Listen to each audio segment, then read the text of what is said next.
There's something quietly unsettling about ancient sites, not in the dramatic, cinematic sense, but in a slower, more persistent way. The kind of feeling you get when you stand in front of something built thousands of years ago and realize that, despite everything we know about history, there are still gaps. Not small gaps, but entire stretches of missing understanding. Places where explanations exist, but don't quite settle into certainty. Before we go further, take a moment to get comfortable, wherever you are.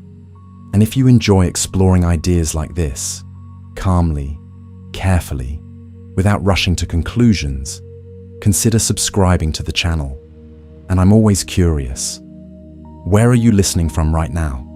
Let me know. It's interesting to think about these ancient places while being spread across the modern world.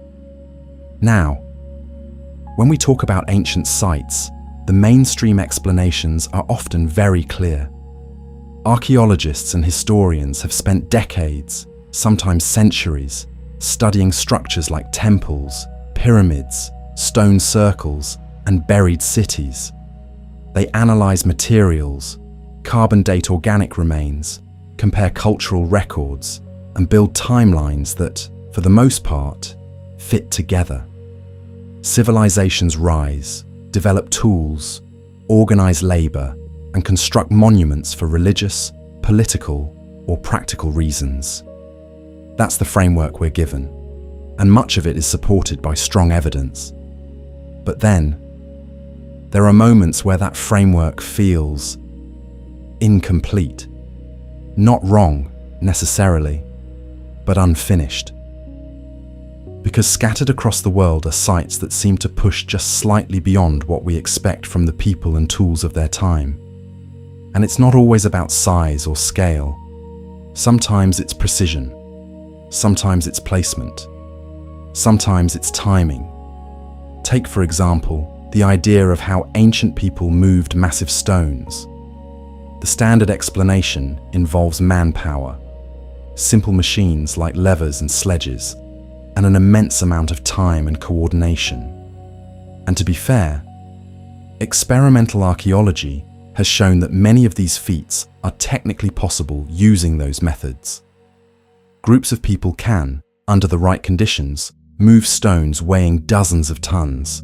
They can shape them with primitive tools, align them using basic geometry, and construct surprisingly complex structures.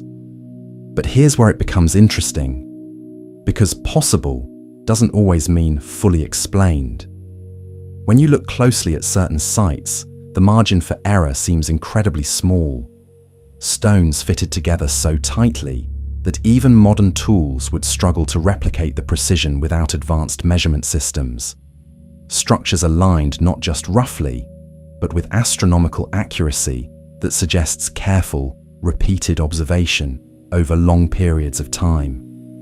And that raises a quiet question, not a dramatic one, just a careful one. How did they achieve that level of consistency? Not once, but across entire structures, sometimes across entire regions. The mainstream answer usually points to accumulated knowledge, generations passing down techniques, trial and error refined over time, skilled laborers who dedicated their lives to mastering specific crafts. And that makes sense. Human beings are remarkably capable of learning, adapting, and improving, especially over long periods. But then you notice something else, something subtle. In some cases, these advanced techniques seem to appear and then disappear. A civilization produces highly precise stonework, and later generations, living in the same region, don't continue that same level of craftsmanship. It's not that they regress entirely, but certain skills seem to fade, almost as if they were tied to a specific period or group, rather than being continuously developed. And that's where the conversation begins to shift slightly, not into wild speculation, but into careful observation. Because if knowledge was gradually built up, why wasn't it always preserved? Why do some techniques seem isolated in time? Another layer to this comes from the placement of ancient sites themselves. Many are positioned in ways that appear intentional beyond simple convenience. High altitudes, remote locations, or areas that would have been difficult to access even for the people building them. The usual explanation is often symbolic or religious. Mountains as sacred places, distance as a form of separation from the ordinary world. And that explanation holds weight. Across cultures, elevation and isolation are often associated with spirituality. But when you combine that with the effort required to build in those locations, it introduces another quiet question. Were these sites placed there purely for symbolic reasons? Or was there something about those locations that mattered in a more practical sense? Then there's the question of alignment. Many ancient structures are oriented towards celestial events, solstices, equinoxes, specific stars or constellations. The mainstream explanation is that ancient people were keen observers of the sky, using it for agriculture, navigation, and religious timing. Over generations, they developed sophisticated systems to track these patterns. Again, that makes sense. But when you look at the precision of some alignments, it suggests not just observation, but long-term tracking and consistency, which implies organized knowledge systems, possibly even early forms of record-keeping that haven't fully survived. And that brings us to one of the most important points. The idea that what we see today is only a fraction of what once existed. Organic materials decay, records are lost, entire structures collapse or are repurposed by later civilizations. What remains is often the most durable, stone mostly, which gives us an incomplete picture. So when we look at an ancient site and feel that sense of mystery, it may not be because the people who built it were beyond our understanding, but because we're only seeing the final layer of something much larger, a fragment of a system that once included tools, knowledge, traditions, and context that no longer exist. But even with that in mind, there are still patterns that feel just slightly out of place. Similar construction techniques appearing in distant parts of the world with no clear evidence of direct contact. Architectural choices that seem to follow shared principles despite being separated by oceans and centuries. The standard explanation for this is convergent development, the idea that different cultures, facing similar challenges, arrive at similar solutions independently. And that happens often in human history. But the more specific the similarities become, the more it invites a closer look. Not to jump to conclusions, but to ask better questions. Because that's really what this exploration is about. Not proving that something mysterious happened, but acknowledging that there are still areas where our understanding isn't complete. And instead of filling those gaps with assumptions, or dismissing them entirely, we can sit with them, examine them, slowly. Ancient sites don't need to be reimagined as something they're not. They're already remarkable. The fact that people, thousands of years ago, with limited technology as we understand it, could create structures that still stand today, is enough to hold attention. But within that, there's room to notice the details that don't quite settle, the precision that feels slightly ahead of its time, the knowledge that appears, then fades, the patterns that stretch across continents. And as we move forward in this series, we're going to explore those details carefully, site by site, idea by idea, starting with what we know, and then gently moving into the areas where things become less certain. Not to chase mystery for its own sake, but to understand where the edges of our knowledge actually are. Because sometimes, the most interesting discoveries aren't found in what we can clearly explain, but in the quiet space where explanation starts to thin out, and curiosity begins to take over. If you stay with that feeling for a moment, that quiet space between what is known and what is still being pieced together, you begin to notice that not all ancient sites carry the same kind of mystery. Some are well understood, at least in terms of purpose and construction. Others, however, seem to resist simple explanation, not because there is no evidence, but because the evidence leads in multiple directions at once. One of the most discussed examples is the Great Pyramid of Giza. From a mainstream perspective, it is generally accepted as a tomb built during the reign of Pharaoh Khufu around 2600 BCE. Archaeologists point to quarry marks, worker villages, and historical records that support the idea of a large, organized labor force constructing the pyramid over a period of decades. There is evidence of ramps, tools, and logistical systems that, while impressive, remain within the realm of human capability. And yet, when you look more closely, certain aspects begin to stand out in a way that feels disproportionate to the explanation. The precision of the pyramid's alignment, for example, is often noted. Its sides are oriented almost perfectly to the cardinal directions, north, south, east, and west, with a margin of error so small that it suggests extremely careful measurement. The mainstream explanation is that ancient Egyptians used observations of the stars, particularly circumpolar stars, to establish true north. Over time, through repeated observation and correction, they could achieve remarkable accuracy. But then comes the follow-up question: how consistent was that method? And how was it maintained across the entire construction process? Aligning a structure at the start is one thing. Preserving that alignment across millions of stone blocks, rising layer by layer, is another. Then there's the construction itself. The Great Pyramid is made of an estimated 2.3 million stone blocks, some weighing several tons, others significantly more. The standard explanation involves quarrying the stones, transporting them, likely using sledges over wetted sand, and lifting them into place using ramps. Experiments have shown that these methods can work on a smaller scale. Teams of workers can move large stones with coordinated effort and simple technology. But scaling that up introduces complexity. Not impossibility, but complexity. The coordination required, the consistency in block placement, the internal chamber construction, all of it suggests a level of organization that goes beyond basic trial and error. It implies planning, standardization, and perhaps most importantly, a deep understanding of geometry.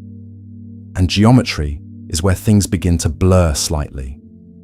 Because the proportions of the Great Pyramid have been noted to correspond, in approximate ways, to mathematical constants. Some researchers have pointed out relationships between the pyramid's dimensions and values like pi or the golden ratio. The mainstream view is cautious here. Many Egyptologists argue that these correlations are either coincidental or the result of interpreting the data in a way that fits modern mathematical concepts onto ancient designs. That's an important point, because it reminds us that interpretation can sometimes create patterns that weren't intentionally placed there. But at the same time, it raises a subtle question.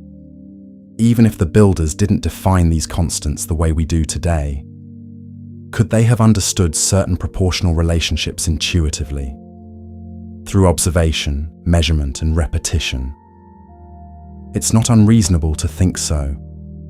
Human beings have always looked for patterns, and over generations, practical knowledge can evolve into something that appears mathematically precise, even if it wasn't expressed in formal equations. Then there's the interior of the pyramid, which adds another layer to the discussion. The arrangement of chambers and passageways is not random. There's a clear structure, a deliberate design. The so-called King's Chamber, constructed with massive granite blocks, sits deep within the pyramid. Above it are relieving chambers, spaces designed to distribute the weight of the stone above and prevent collapse. From an engineering standpoint, this is highly sophisticated.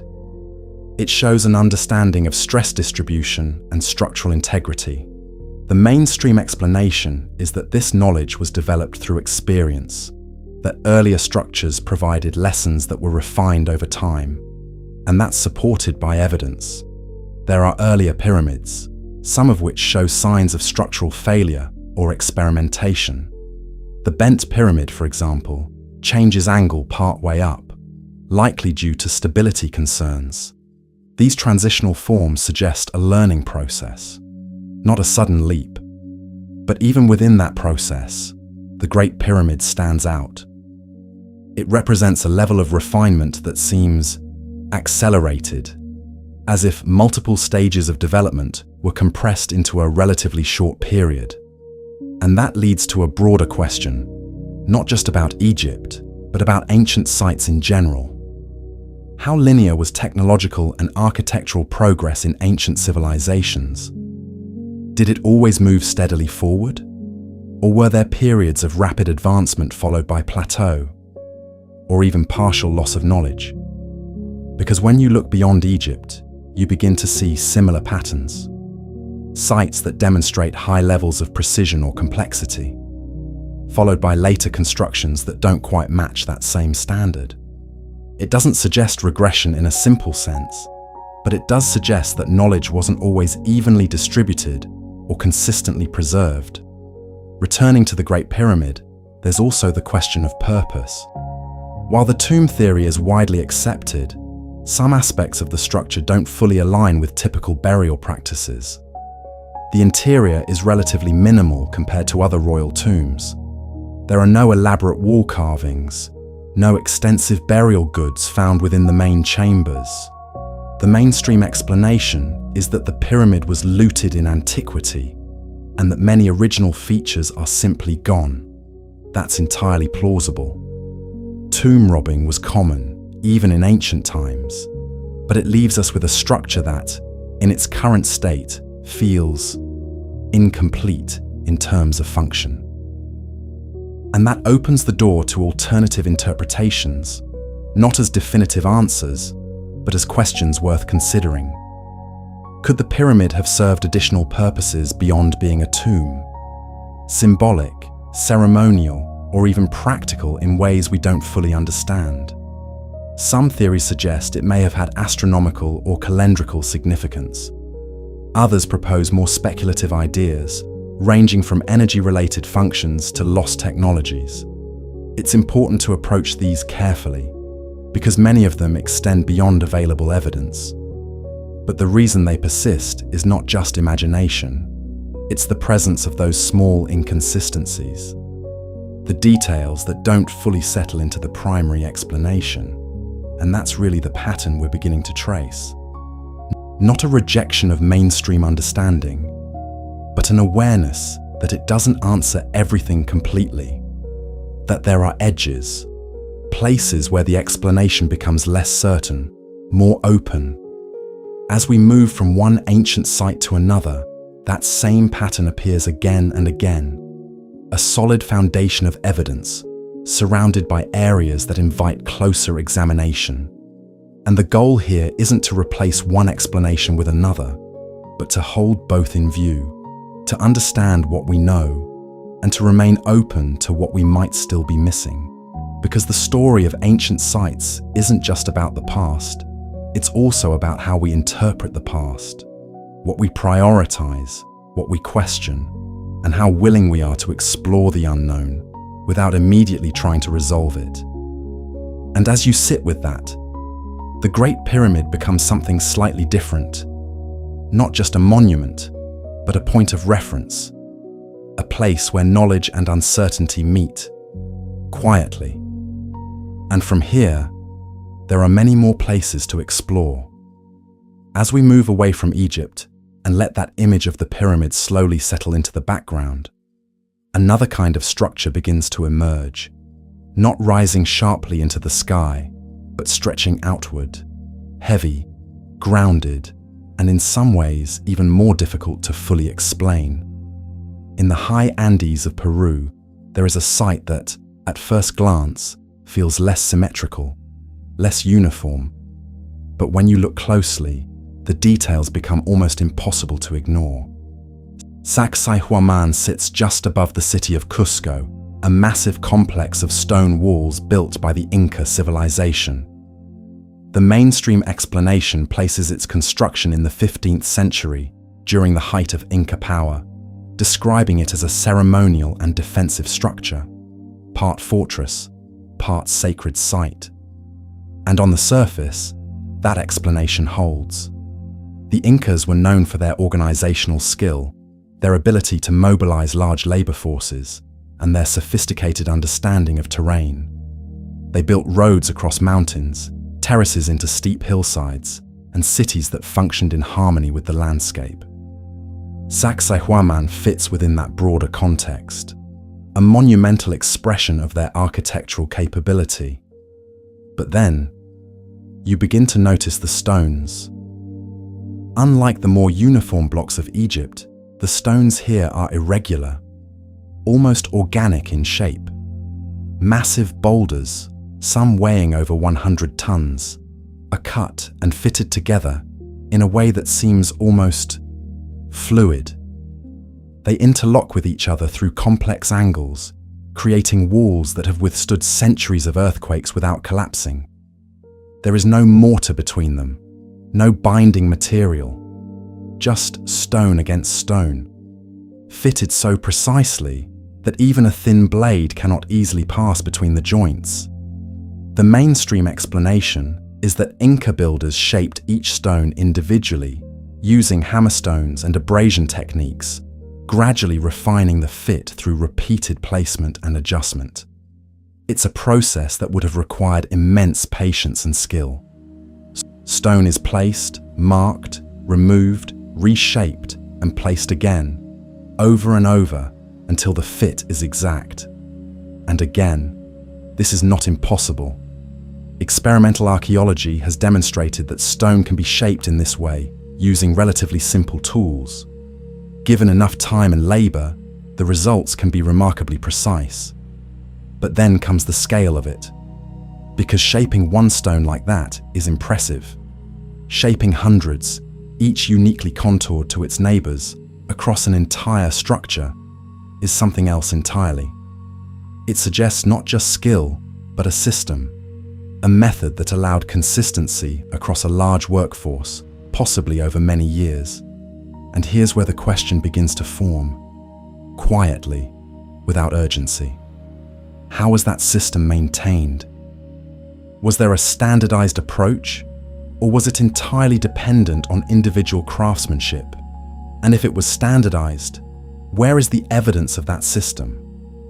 Unlike some other civilizations, the Incas did not leave behind a written language in the traditional sense. Their records were kept using quipus, knotted strings that encoded information, but these have not been fully deciphered in terms of complex architectural knowledge. So much of what we understand about their methods comes from observation and inference. An observation reveals something else, something subtle but consistent.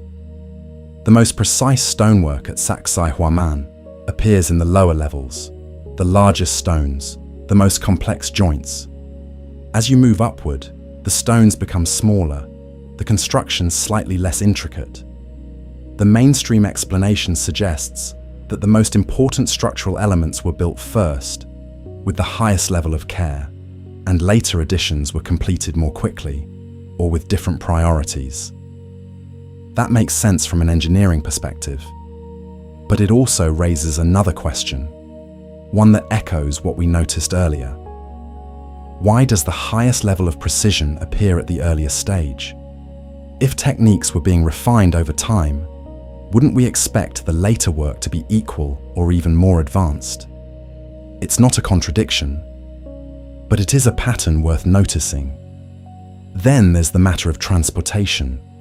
These massive stones were not quarried right next to the site. Some were moved from distances of several kilometers across uneven terrain without the use of wheels or large draft animals. The standard explanation involves human labor, ropes, ramps, and careful planning. Groups of workers coordinating movement, possibly using logs or prepared paths. And again, this is within the realm of possibility.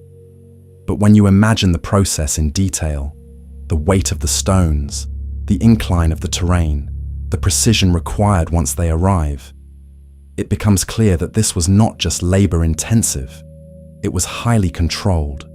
There's very little room for error when moving something that large. One miscalculation, one slip, and the entire effort could be lost. So the question becomes, how did they manage that level of control repeatedly? Some researchers suggest that the Incas had a deep, practical understanding of friction, leverage, and material behavior. Not in a formalized written sense, but through experience passed down over generations. That kind of knowledge can be incredibly effective, even without modern terminology.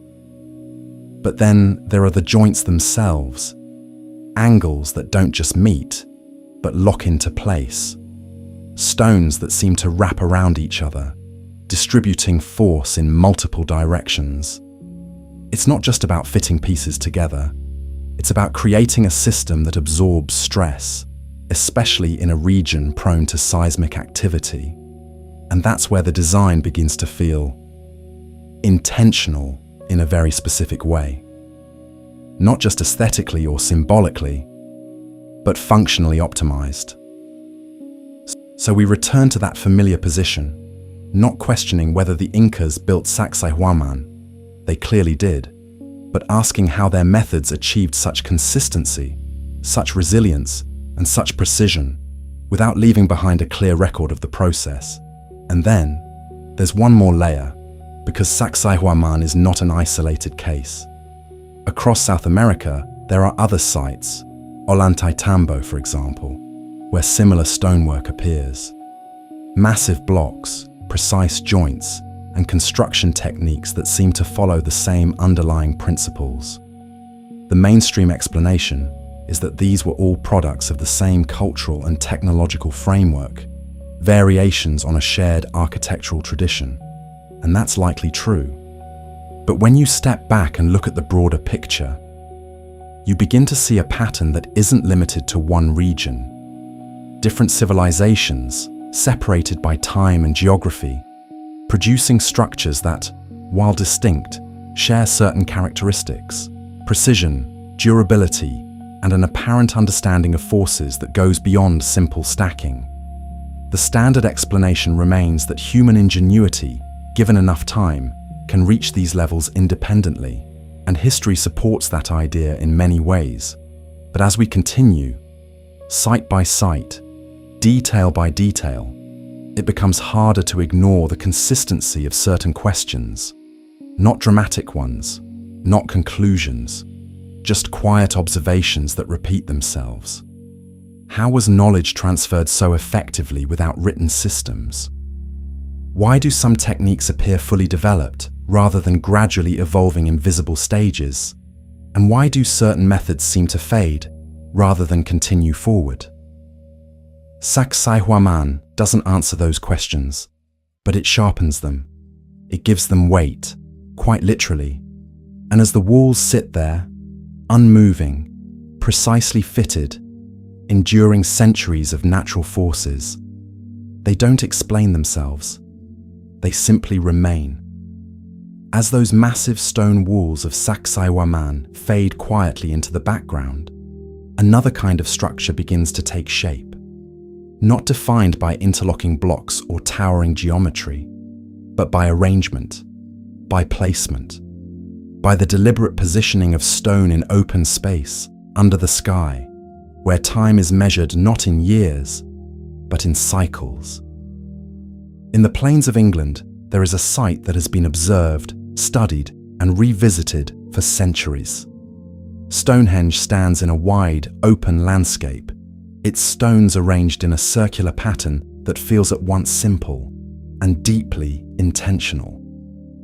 The mainstream explanation describes it as a prehistoric monument, constructed in phases between roughly 3000 and 2000 BCE.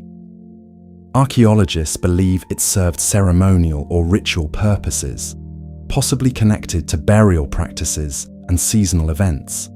And on the surface, that explanation is supported by evidence. Excavations have revealed human remains, tools, and signs of activity that suggest Stonehenge was part of a larger cultural landscape. It wasn't isolated, it was connected to nearby sites, pathways, and earthworks that together formed a kind of ritual environment. But then, there's the alignment. One of the most widely accepted interpretations is that Stonehenge is aligned with the movements of the sun, particularly the solstices. On the summer solstice, the sun rises in alignment with the heel stone and the central axis of the monument. On the winter solstice, the sun sets in a corresponding position. This has been observed repeatedly, and it's considered one of the key features of the site. The mainstream view is that ancient builders carefully observed the sun's movement over long periods and used that knowledge to position the stones. Over generations, they refined their understanding of seasonal cycles, eventually creating a structure that marked these events with precision. And that makes sense. Human societies have always depended on seasonal awareness for agriculture, for survival, for cultural rhythm. Tracking the sun would have been essential, and building a monument to reflect that knowledge would be a natural extension of its importance. But then, you begin to look at the details more closely. The stones themselves are not all local. Some of the smaller stones, known as blue stones, have been traced back to the Preseli Hills in Wales, over 200 kilometers away. The mainstream explanation suggests they were transported either by human effort, using sledges, rollers, and waterways, or possibly by glacial movement long before the site was constructed. Both explanations are considered plausible, though the human transport theory has gained more support in recent years. Experimental efforts have shown that moving stones over long distances is possible with enough coordination and planning. But again, possibility and practicality are not always the same. Transporting stones that far, especially across varied terrain, would require not just effort, but sustained organization. It implies a level of social structure capable of maintaining long-term projects across distances and generations. And while that's not outside the capabilities of prehistoric societies, it does suggest something more complex than small, isolated groups working independently. Then there's the question of construction phases. Stonehenge wasn't built all at once. It evolved over centuries, with different groups adding, rearranging, and modifying the structure. The earliest phase involved a circular ditch and bank. Later phases introduced wooden structures, and eventually the stone arrangement we see today. The mainstream interpretation is that the site's purpose may have shifted over time, adapting to the needs and beliefs of different generations. What began as one type of space may have gradually transformed into something else. And that introduces an interesting idea, that ancient sites were not always static in purpose. They could evolve, accumulate meaning, and be reinterpreted by those who inherited them. But here's where the pattern begins to echo again. Because while the overall structure changed over time, certain elements remained consistent. The alignment with the solstices persisted. The circular form was maintained. The emphasis on specific directions and positions didn't disappear, it was reinforced, which suggests that, despite changes in construction, there was a continuity of understanding, a shared awareness of what mattered about the site, even as its physical form evolved. And that leads to a quiet question. How was that knowledge preserved? Without written records, the transmission of such precise alignment information would rely on oral tradition, observation, and possibly ritual. Generations would need to understand not just that the sun rises in a certain place, but exactly where, and how to mark that location in a way that remains consistent over time. It's not impossible, but it requires stability, a cultural continuity that allows knowledge to pass without significant distortion. Then there's another layer, one that is often discussed, but not always fully resolved. Stonehenge is not the only site with solar alignment. Across the world, there are structures, some simple, some complex, that appear to track celestial events. The mainstream explanation is that this is a natural outcome of human observation. Different cultures, noticing the same patterns in the sky, develop similar ways of marking them. And again, that explanation is strong. The sky is a shared reference point, visible to all, consistent across geography. It makes sense that different societies would use it in similar ways. But when you consider the precision of some alignments and the effort required to build structures that reflect them, it suggests that this wasn't casual observation. It was systematic, repeated, refined. And that brings us back to a familiar position. Not of contradiction, but of depth. The more we understand, the more layers we uncover. Stonehenge doesn't present a single mystery. It presents a combination of them: transportation, alignment, construction phases, cultural continuity. Each one has an explanation, but each one also opens into further questions. And perhaps that's part of what makes it so enduring. Not just the stones themselves, but the way they invite ongoing interpretation. Because even today, with modern tools and extensive research, Stonehenge is not fully closed as a subject. New findings continue to emerge. Surrounding landscapes are still being studied. Patterns are still being identified.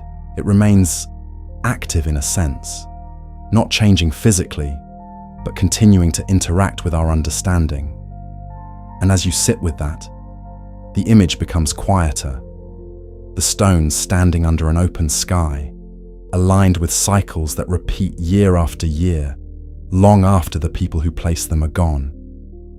Not explaining themselves, not confirming or denying any single interpretation, just holding their position. And from here, as we move further across the world, the pattern continues. Different cultures, different environments, but similar moments where knowledge and uncertainty meet. As Stonehenge settles into stillness, its quiet alignment with the sky lingering in the background, the landscape begins to change again. This time, rising higher, thinner, more vertical, not arranged in circles, but carved directly into stone, as if the structure was never built in the traditional sense, but instead revealed. In the highlands of Ethiopia, there is a place that doesn't immediately fit into the usual categories of ancient construction. Lalibela is known for its rock-hewn churches, structures that were not assembled from blocks, but carved downward into solid bedrock.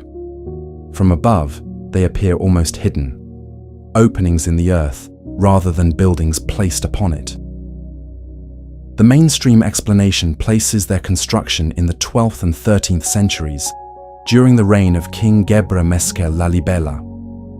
According to historical accounts and local tradition, these churches were created as a symbolic New Jerusalem, offering a sacred destination for pilgrims who could not travel to the original holy sites in the Middle East. And from a historical and cultural perspective, this explanation fits. The layout of Lalibela includes references to biblical geography, with certain features named after locations in Jerusalem. The churches are connected by trenches and passageways, forming a network that reflects intentional design rather than isolated construction. But then, there's the method. Because carving a structure out of solid rock is fundamentally different from building one. Instead of assembling materials piece by piece, you begin with a single mass and remove everything that is not the final form. It requires a kind of reverse thinking, visualizing the entire structure before the first cut is made.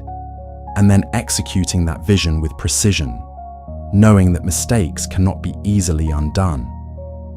The mainstream explanation is that skilled laborers use tools such as chisels and hammers to gradually carve these churches over time.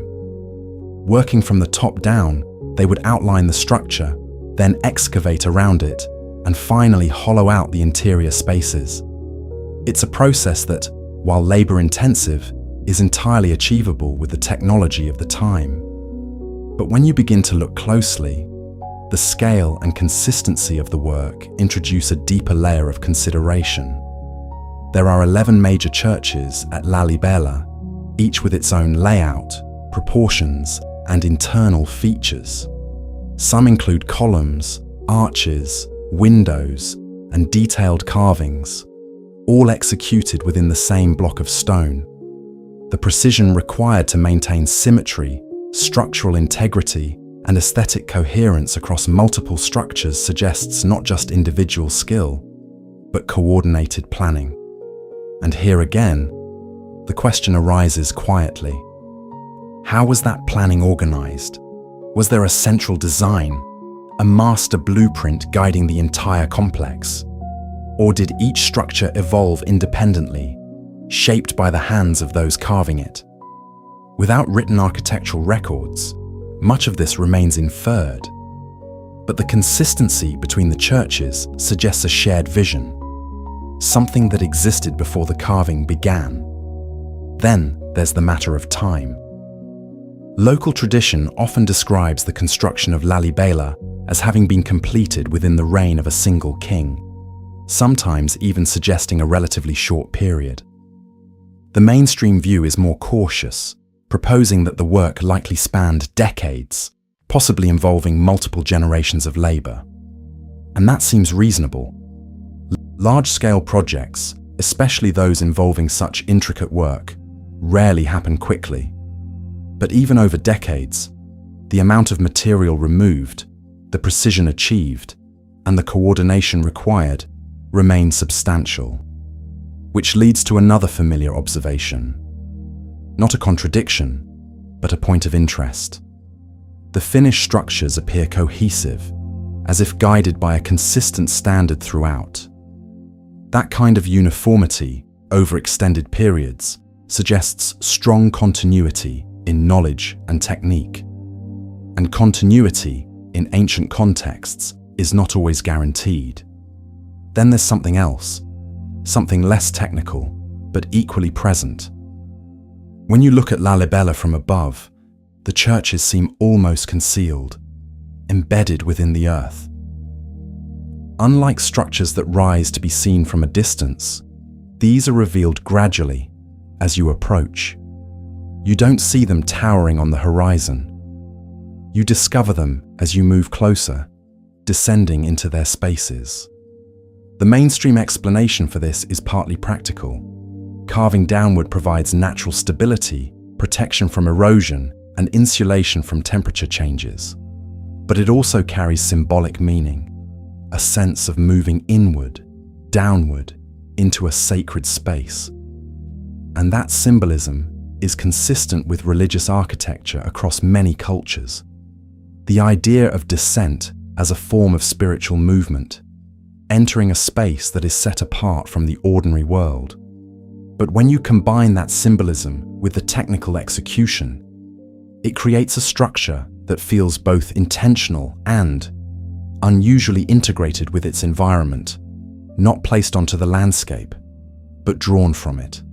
And that brings us back to the broader pattern we've been tracing, because Lalibela, like the sites before it, exists comfortably within mainstream historical understanding, and yet, when examined closely, reveals layers that extend beyond simple explanation. The method is known, but the full process remains partially unseen.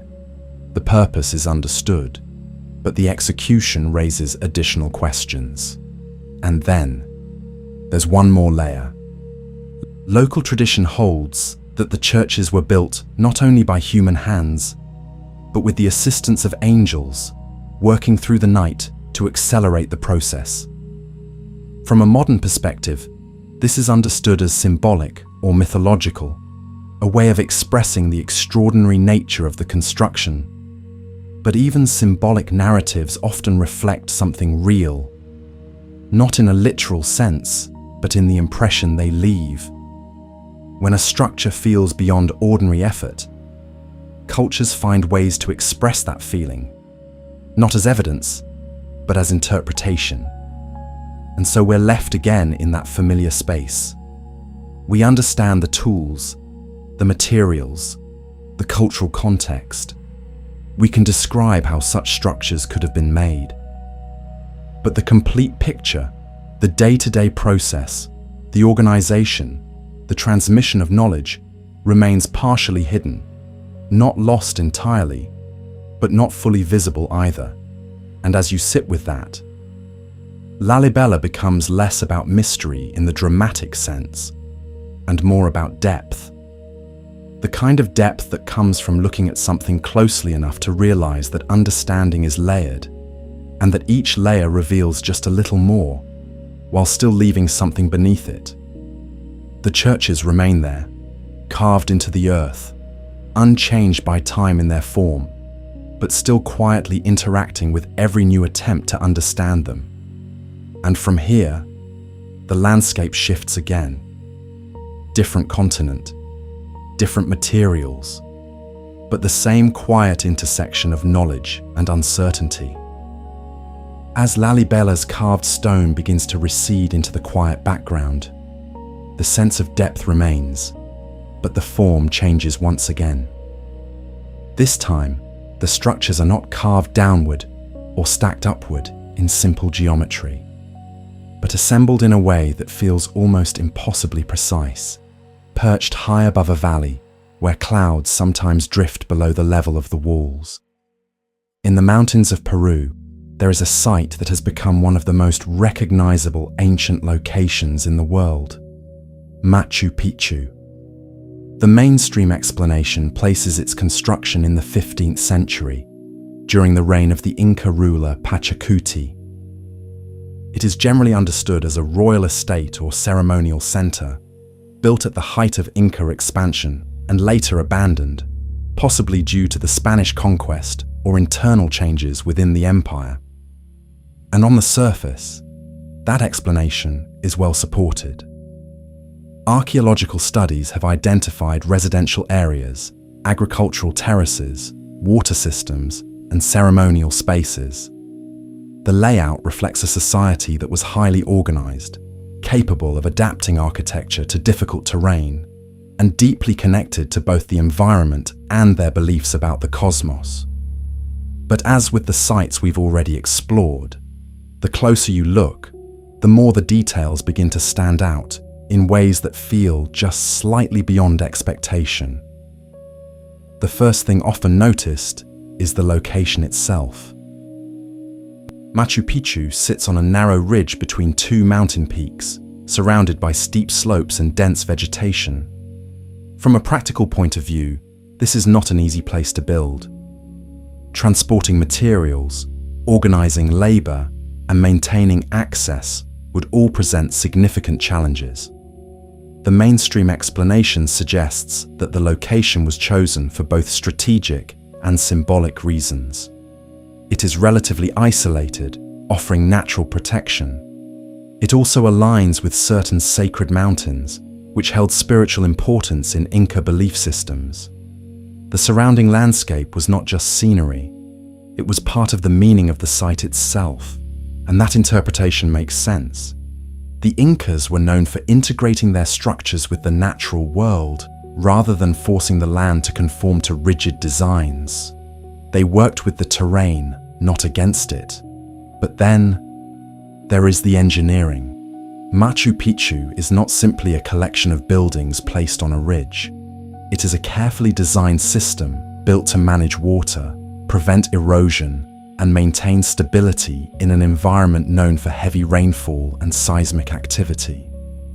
Beneath the visible structures lies a network of drainage channels, layered foundations, and terraces that support the entire site.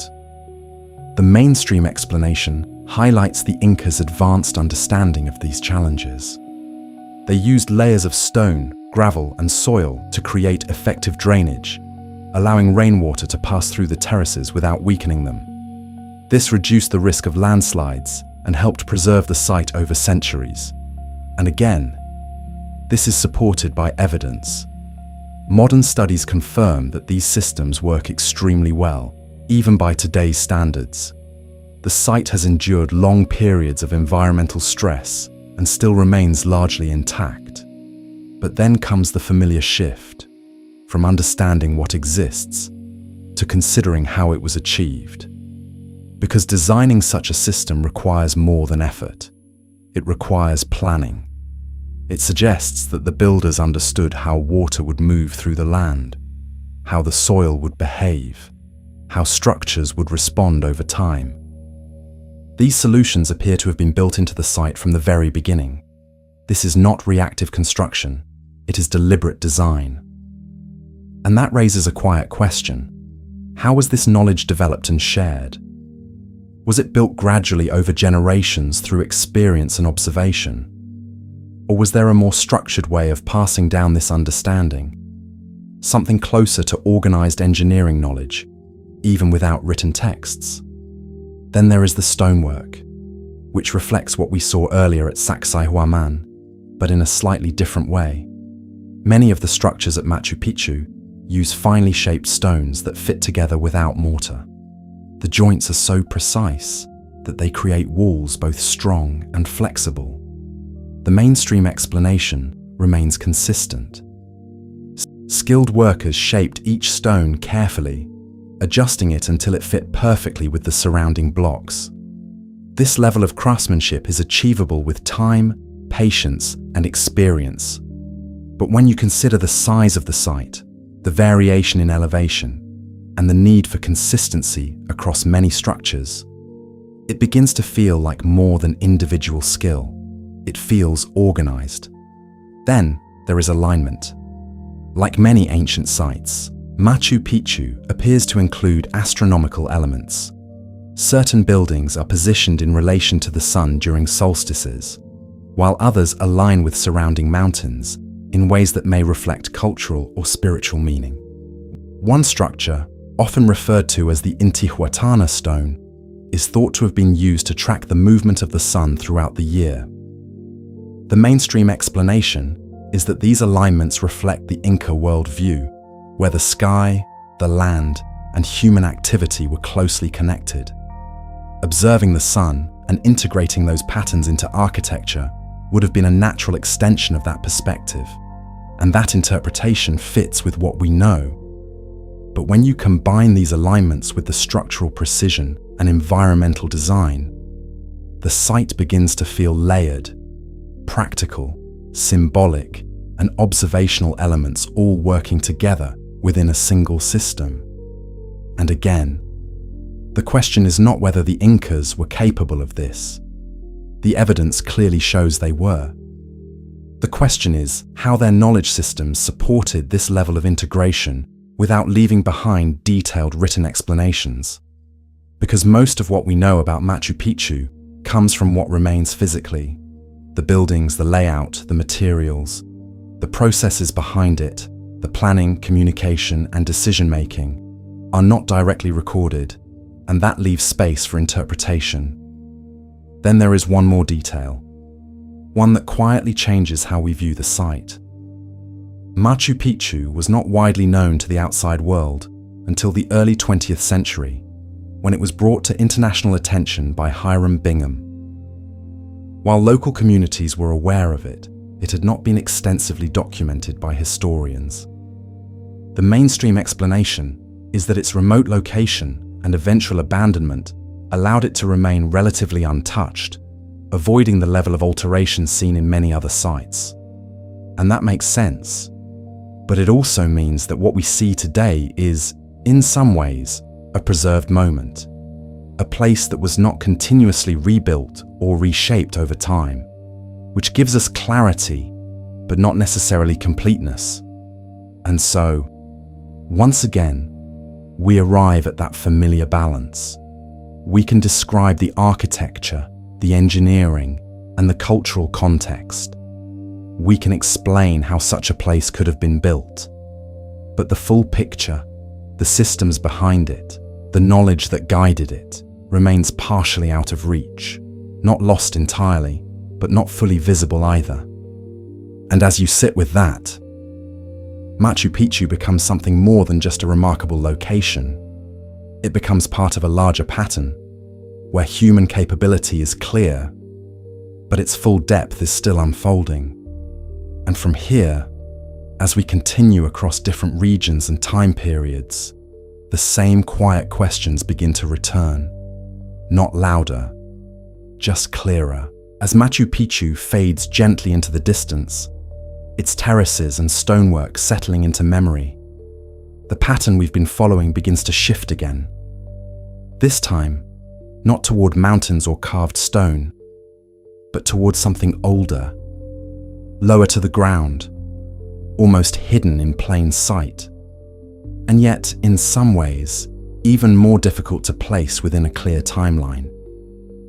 In southeastern Turkey, there is a site that has quietly reshaped how archaeologists think about early human civilization. Göbekli Tepe is not a city, not a fortress, not a temple in the traditional sense, and yet it is often described as one of the oldest known monumental structures ever discovered. The mainstream explanation places its construction around 9600 BCE, thousands of years before Stonehenge, long before the pyramids, and significantly earlier than what we typically associate with large-scale organized building. It is generally understood as a ritual or ceremonial site, created by hunter-gatherer groups who had not yet fully transitioned into settled agricultural societies. And that is where things begin to feel different, because the traditional model of human development suggests a sequence.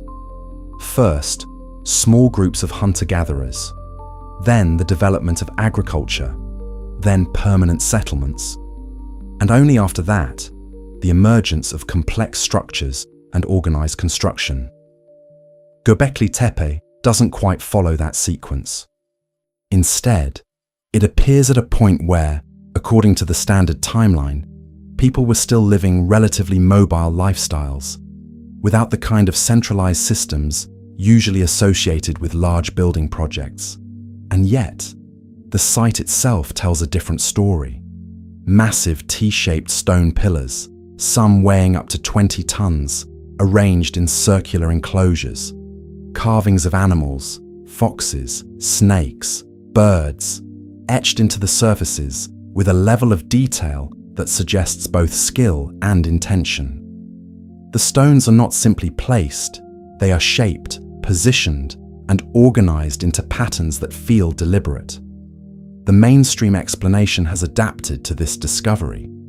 Rather than rejecting the established timeline entirely, archaeologists now consider the possibility that ritual or communal gathering sites like Göbekli Tepe may have actually preceded agriculture, perhaps even contributing to its development. The idea is that the need for shared spaces, for coordinated activity, may have encouraged groups to settle more permanently, eventually leading to farming. And that is a significant shift in understanding. It suggests that culture, belief systems, shared rituals may have played a central role in driving technological and societal change. But even with that adjustment, certain questions remain. Because constructing something like Göbekli Tepe requires more than just intention. It requires coordination, planning, the ability to organize groups of people over extended periods of time. It requires knowledge of how to quarry, shape, and transport large stones, and how to arrange them in a stable and meaningful way. And this is where the quiet tension appears again, not as a contradiction, but as a gap between expectation and evidence. If these were small, mobile groups, how did they maintain the continuity needed for such a project? How was knowledge preserved and passed along without permanent settlements? How were resources allocated, time, labor, energy, in a way that allowed for sustained construction? The mainstream explanation suggests seasonal gathering, groups coming together at certain times of the year, contributing to the site collectively, and then dispersing again. Over many generations, this could result in the structures we see today, and that is entirely plausible. But then, there's another detail. Göbekli Tepe was intentionally buried. At some point, after its use, the enclosures were filled in with soil and debris, covering the pillars and preserving them for thousands of years. The mainstream view is that this was a deliberate act by the people who built or used the site, possibly marking the end of its function or transitioning to a new phase. But the reason remains unclear, and that adds another layer to the pattern, because it suggests not just construction, but closure. A decision to end the use of the site in a way that ensured its preservation, whether intentionally or not. And then, there's the style. The carvings at Göbekli Tepe are not random. They follow certain themes, repeated motifs, specific animals that appear across different pillars. This suggests a shared symbolic language, something understood by the people who created and used the site. But without written records, that language is difficult to interpret fully. We can observe the patterns, but not always decode their meaning. And so we return again to that familiar position. We understand the physical aspects, the stones, the layout, the age. We have theories that explain how such a site could have been built, even within the context of early human societies. But the full picture, the social structure, the belief systems, the decision-making processes, remains partially out of view. Not because it is unknowable, but because we are looking at the result without having access to the entire process. And that changes something, subtly. Because Göbekli Tepe doesn't just add another example to the list of ancient sites. It shifts the timeline itself. It suggests that complexity, organization, symbolic thinking, large-scale construction may have existed earlier than we once believed. Not in a way that overturns everything, but in a way that stretches the edges of our understanding. And as you sit with that, the pattern becomes clearer. Different continents, different materials, different time periods, but the same quiet presence of something just beyond complete explanation. Not a mystery to solve, but a boundary to explore. Göbekli Tepe stands there, or rather, beneath the surface, reminding us that even at the earliest stages of human history, there were layers of knowledge and intention that we are still uncovering. And from here, as we continue, we move forward again in time, but not necessarily towards simplicity, because the questions, they don't disappear, they evolve. As Göbekli Tepe settles into the background, its buried pillars and ancient silence lingering just beneath the surface, the timeline begins to move forward again, but instead of becoming clearer, more complete, it becomes layered in a different way. This time, not through age alone, but through absence. Because some ancient sites are not just defined by what remains, but by what is missing. In the vast Pacific Ocean, on the remote island of Easter Island, known locally as Rapa Nui, there stands a series of figures that feel both familiar and difficult to fully explain. The Moai statues are large stone carvings, many weighing several tons, positioned across the island on raised platforms called ahu. The mainstream explanation places their construction between roughly 1400 and 1650 CE, created by the Rapa Nui people as representations of ancestors, figures meant to watch over communities and maintain a connection between the living and those who came before. And from a cultural perspective, this explanation is well supported. Oral traditions, archaeological findings, and ethnographic studies all point toward the Moai being part of a complex system of belief and social organization. They were not isolated artworks. They were integrated into the structure of society itself. But then, there's the question that tends to surface first. How were they moved? Some of the moai are over 10 meters tall and weigh upwards of 70 tons.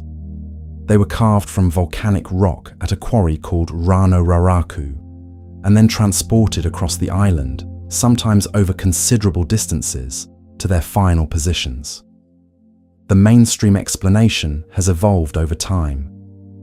Earlier theories suggested that the statues were dragged horizontally using logs or sledges.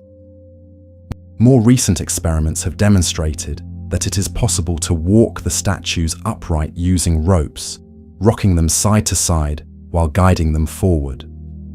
This method aligns with local oral traditions that describe the statues as having walked to their locations.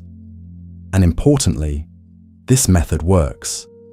Controlled experiments have shown that relatively small groups of people can move large replicas using coordinated effort and simple tools.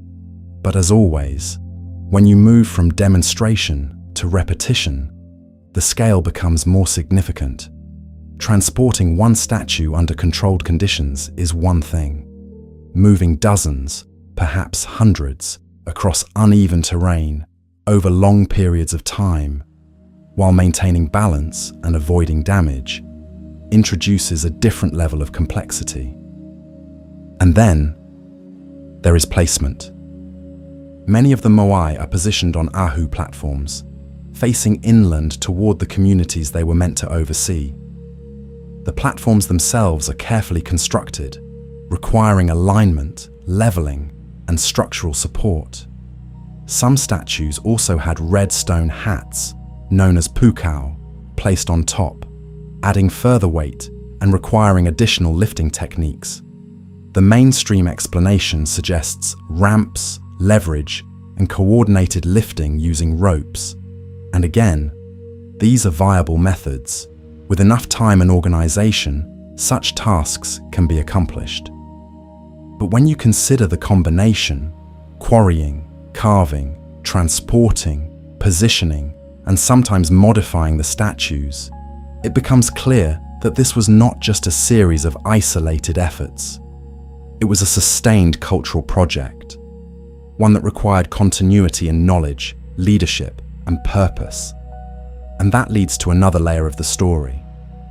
Because the Rapa Nui civilization experienced significant change over time. Environmental pressures, resource depletion, and internal conflict are often cited as contributing factors to a period of decline before European contact. The mainstream narrative suggests that the intensive effort required to build and move the moai may have played a role in this, placing strain on the island's limited resources. And that interpretation has been widely discussed, though it has also been refined in recent years. Some researchers argue that the situation was more complex, involving adaptation rather than simple collapse. But within that broader context, there is a quieter observation. The statues remain. Even as the society that built them changed, even as certain practices faded, the moai continued to stand. Some were later toppled, possibly during periods of conflict, but many still hold their positions, facing inward, as they were originally intended. And that brings us back to the idea of absence, because while we can study the statues, the quarry, the platforms, much of the lived experience behind them is no longer accessible.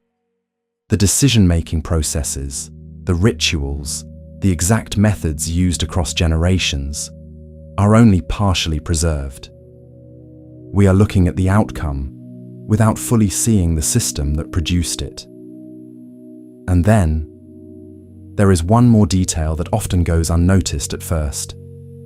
Some of the moai are only partially completed, still attached to the rock in the quarry, frozen in the process of being carved. Others lie along the pathways between the quarry and the ahu, as if they were being transported but never reached their destination. The mainstream explanation is that these represent interruptions, projects halted due to changing conditions, shifting priorities, or resource limitations. And that is entirely plausible.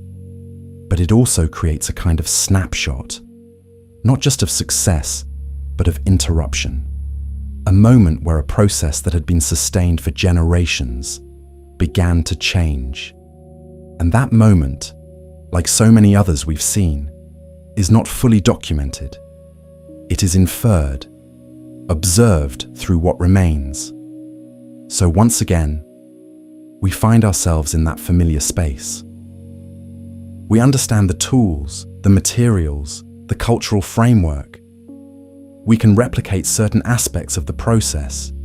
We can explain how the Moai could have been created and moved.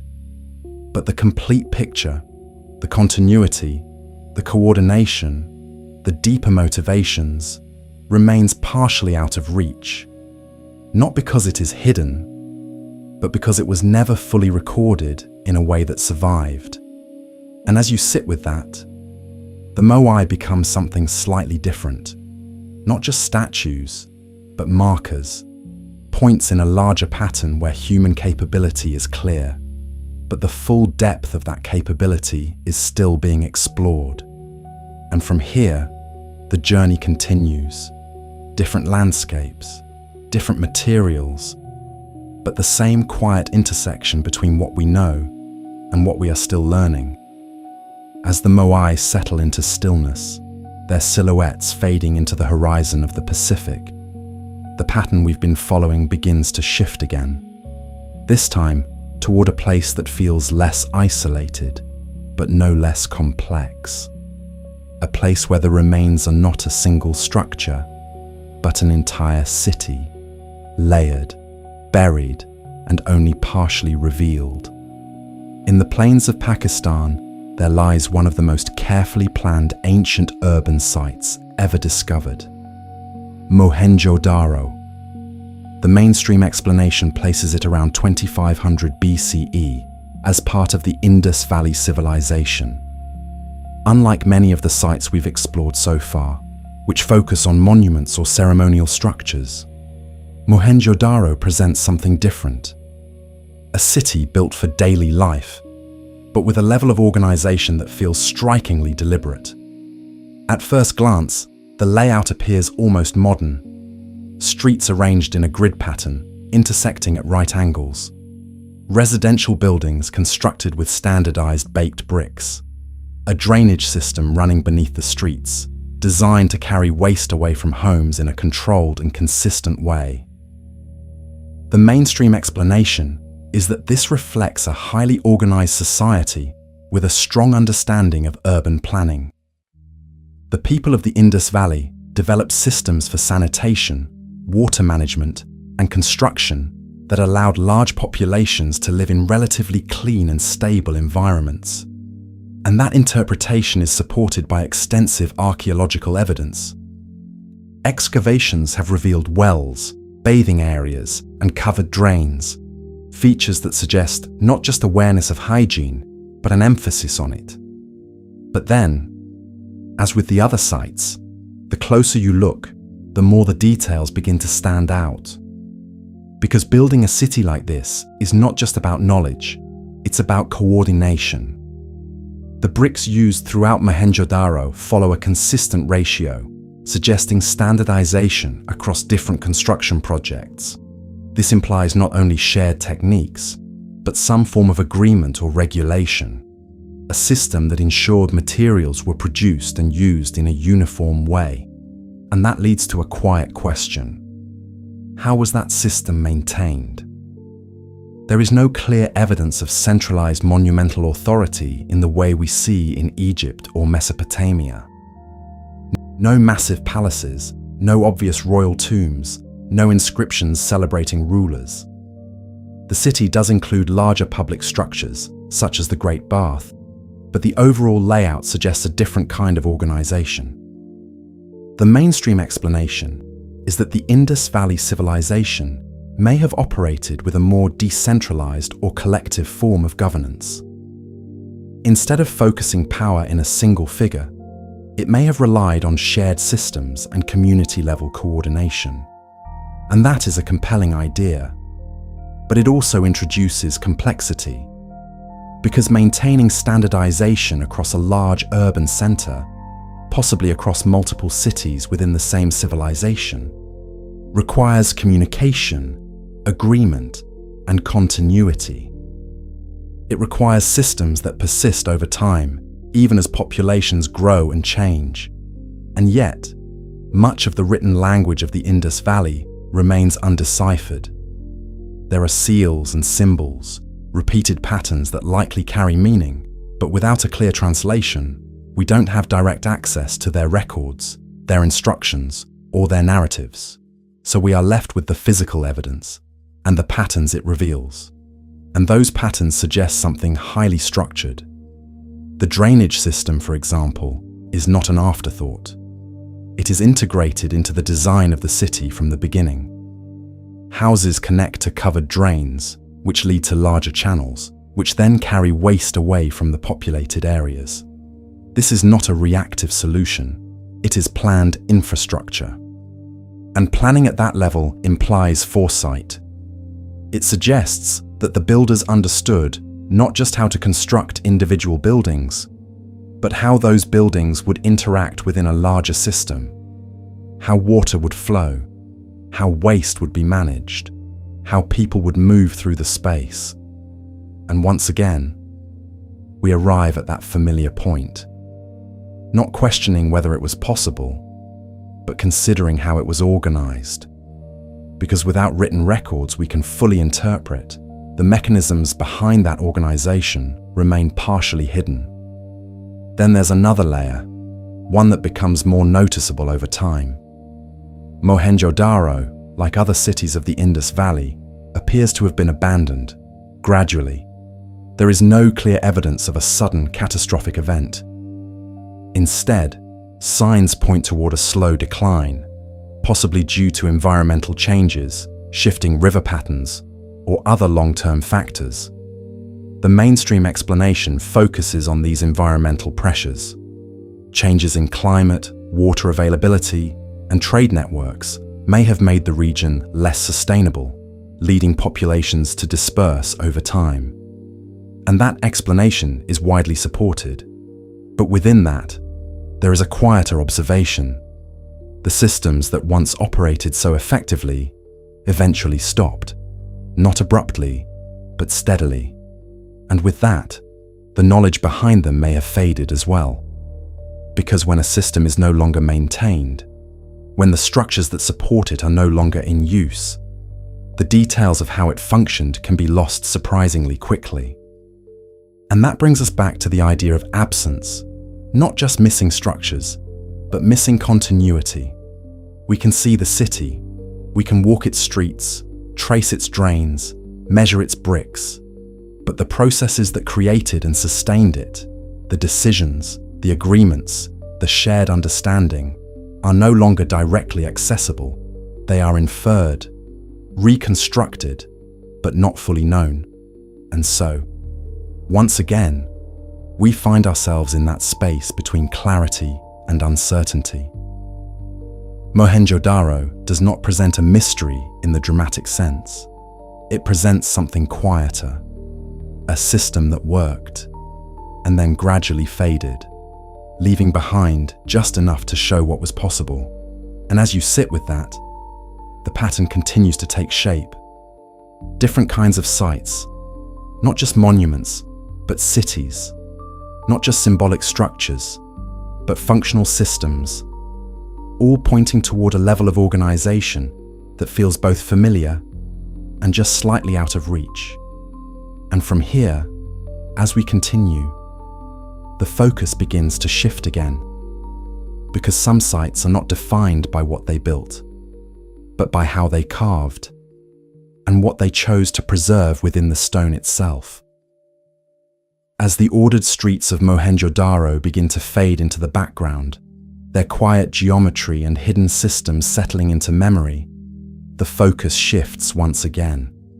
This time, not toward a city built outward, but toward a space carved inward, where the surface of stone becomes a canvas, and the act of construction becomes something closer to removal than assembly.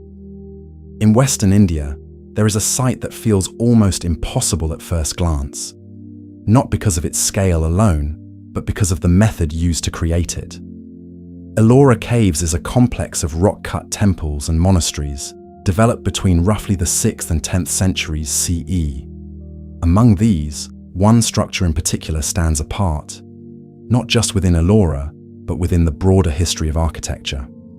The Kailasa Temple is not built in the traditional sense. It is carved from a single piece of rock, a massive basalt cliff shaped downward from the top, removing material layer by layer until an entire temple complex emerges.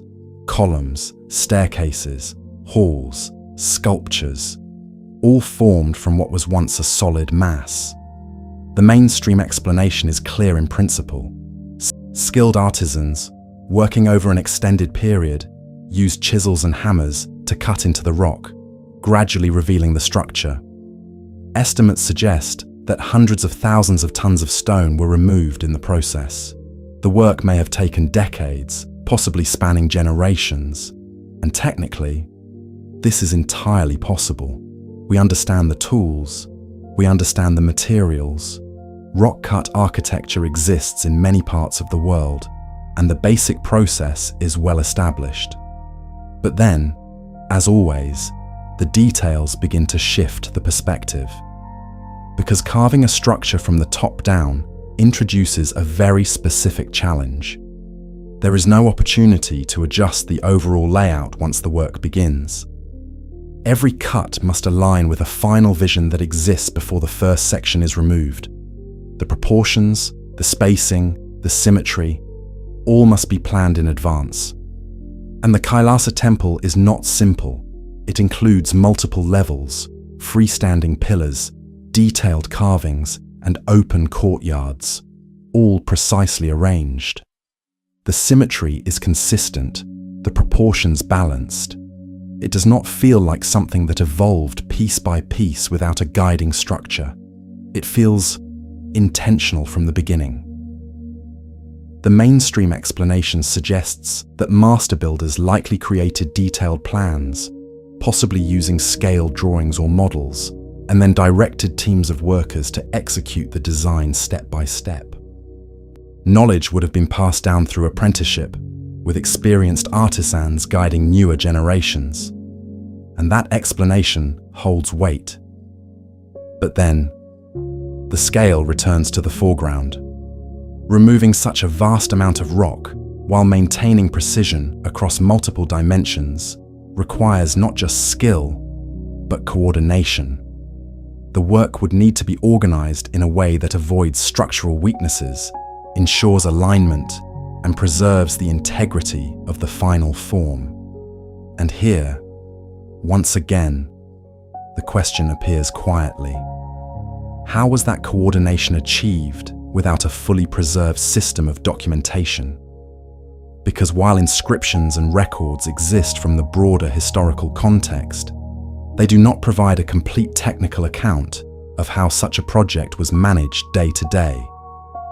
The planning, the sequencing, the error correction, these processes are largely inferred from the result, and inference, while powerful, always leaves a margin of uncertainty. Then there is another layer, one that becomes more noticeable the longer you observe the structure. The carvings themselves are not uniform. Some areas are highly detailed, filled with intricate figures and patterns. Others are simpler, less refined. This suggests that the work may have progressed in stages, with different teams or periods contributing to different sections. The mainstream interpretation is that construction spanned enough time for styles and techniques to evolve, or for varying levels of skill to be present among the workers. And that is a reasonable conclusion. But it also reveals something about the nature of the process, that even within a highly organized project, there were variations, moments where the execution differed, even if the overall plan remained consistent. And that balance between precision and variation, is something we've seen before. Then there is the question of purpose. The Kailasa temple is dedicated to Lord Shiva, and its design reflects elements of Hindu cosmology. The central structure represents Mount Kailash, the mythical home of Shiva. Surrounding features echo symbolic geography, creating a space that is not just architectural, but conceptual. The mainstream explanation is that this integration of symbolism and structure reflects the cultural and religious priorities of the time. The temple was not only a place of worship, but a representation of a larger worldview, and that interpretation fits with the broader context of Indian temple architecture. But when you combine that symbolic intent with the technical execution, the site begins to feel layered in a very specific way. Not just a building, but a translation of ideas into stone. And that translation required more than physical effort. It required shared understanding, a way of communicating complex concepts across a large group of people over extended periods of time. And once again, we return to the familiar space. We can describe the result. We can explain the tools and the methods in general terms. But the full process, the detailed system that allowed such precision and scale to coexist, remains partially out of view. Not hidden, but not fully preserved either. And as you sit with that, the Kailasa temple becomes something slightly different. Not just an example of what was built, but an example of how ideas were shaped, organized, and carried through a process that we can only partially reconstruct. And from here, the pattern continues. Different materials, different methods, but the same quiet intersection between capability and understanding. And as we move forward, the focus begins to shift again towards structures that were not carved, but assembled in ways that challenge not just how they were built, but when.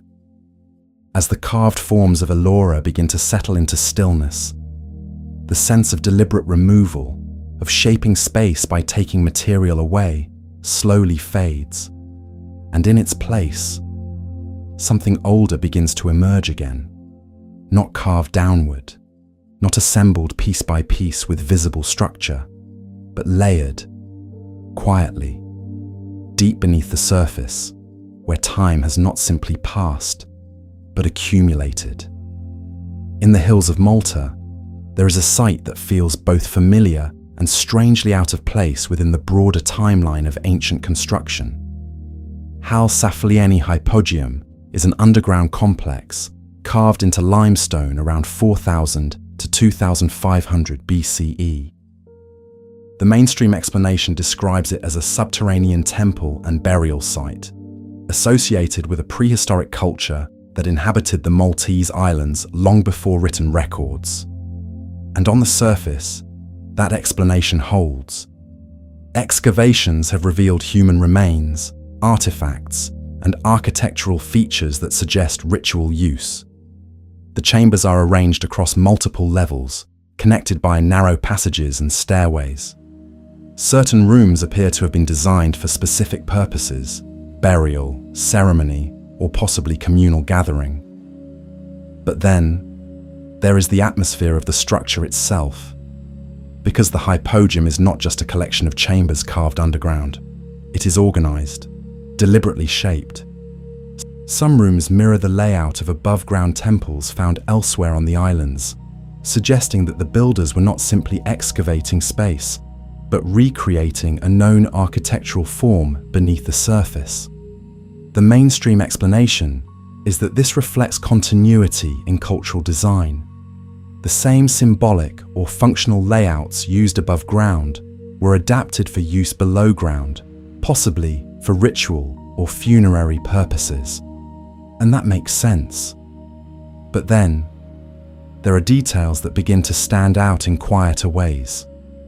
One of the most discussed features of the hypogeum is a chamber often referred to as the oracle room. When sound is produced within this space, particularly at lower frequencies, It resonates in a way that carries through multiple chambers. The acoustics are not random. Certain tones amplify and travel, creating an effect that feels intentional. The mainstream explanation is cautious here. It suggests that the acoustic properties may be a byproduct of the chamber's shape and material, rather than a deliberately engineered feature. Limestone, enclosed spaces, and specific dimensions can naturally produce resonance, and that is true. But then comes the familiar shift, from possibility to intention. Because while natural acoustics can occur, the consistency of the effect, combined with the structured layout of the chambers, raises a quiet question. Was sound part of the design? Were these spaces used in ways that relied on resonance, perhaps for ritual, communication, or sensory experience? There is no definitive answer, but the question remains gently. Then there is the matter of construction.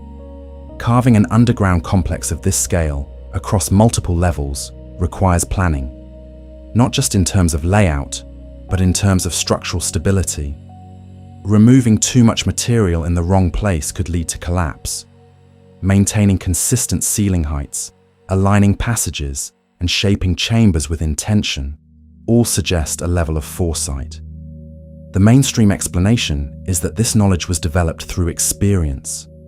Over time, builders learned how the material behaved, how much could be removed safely, and how to create stable forms within the rock.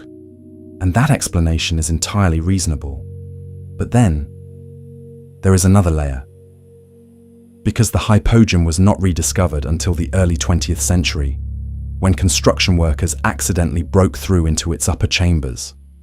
Until that moment, it had remained sealed, hidden from view for thousands of years.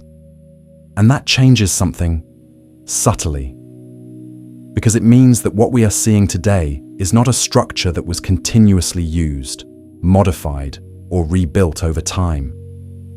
It is a preserved environment, one that has not been significantly altered since its original period of use, which gives us clarity, but also limits context. We can study the chambers, the carvings, the acoustics, but we cannot observe the system that once existed around them, the people, the rituals, the sounds, the movement through space. And so, once again, we are left with the result, without the full process. Then there is one more detail, one that often sits quietly in the background. The culture that built the hypogeum eventually disappeared. The mainstream explanation suggests a combination of factors: environmental changes, resource limitations, or external pressures that may have led to the decline of the prehistoric Maltese civilization. And that explanation fits within broader patterns of ancient societies. But within that, there is a familiar observation. The knowledge required to create such a structure did not continue in the same form. Later cultures on the islands did not replicate the hypogeum. The techniques, the specific design choices, the underground complexity seem tied to a particular period and then fade. Not entirely lost, but not carried forward in a visible way. And that echoes something we've seen before. Moments where capability appears, fully formed, and then gradually disappears from the archaeological record. Not as a mystery to solve, but as a pattern to notice. And as you sit with that, the hypogeum becomes something more than an underground structure. It becomes a kind of quiet echo of a system that once existed, operated, and then ended, leaving behind just enough to suggest its depth, without fully revealing it. And from here, as we continue, the focus shifts once again. Because some structures are not hidden underground and not built on isolated peaks, but placed in ways that connect directly to the landscape on a much larger scale. And in those places, the questions begin to widen as the quiet chambers of the hypogeum settle into darkness, their echoes fading into stillness. The focus begins to widen, not downward into enclosed space, but outward, across an entire landscape. This time, the structure is not defined by walls or chambers alone, but by its relationship to the land itself. High in the mountains of Peru, stretching across hillsides and plateaus, there are lines, vast, deliberate, and only fully visible from above. The Nazca lines are among the most unusual ancient creations ever discovered.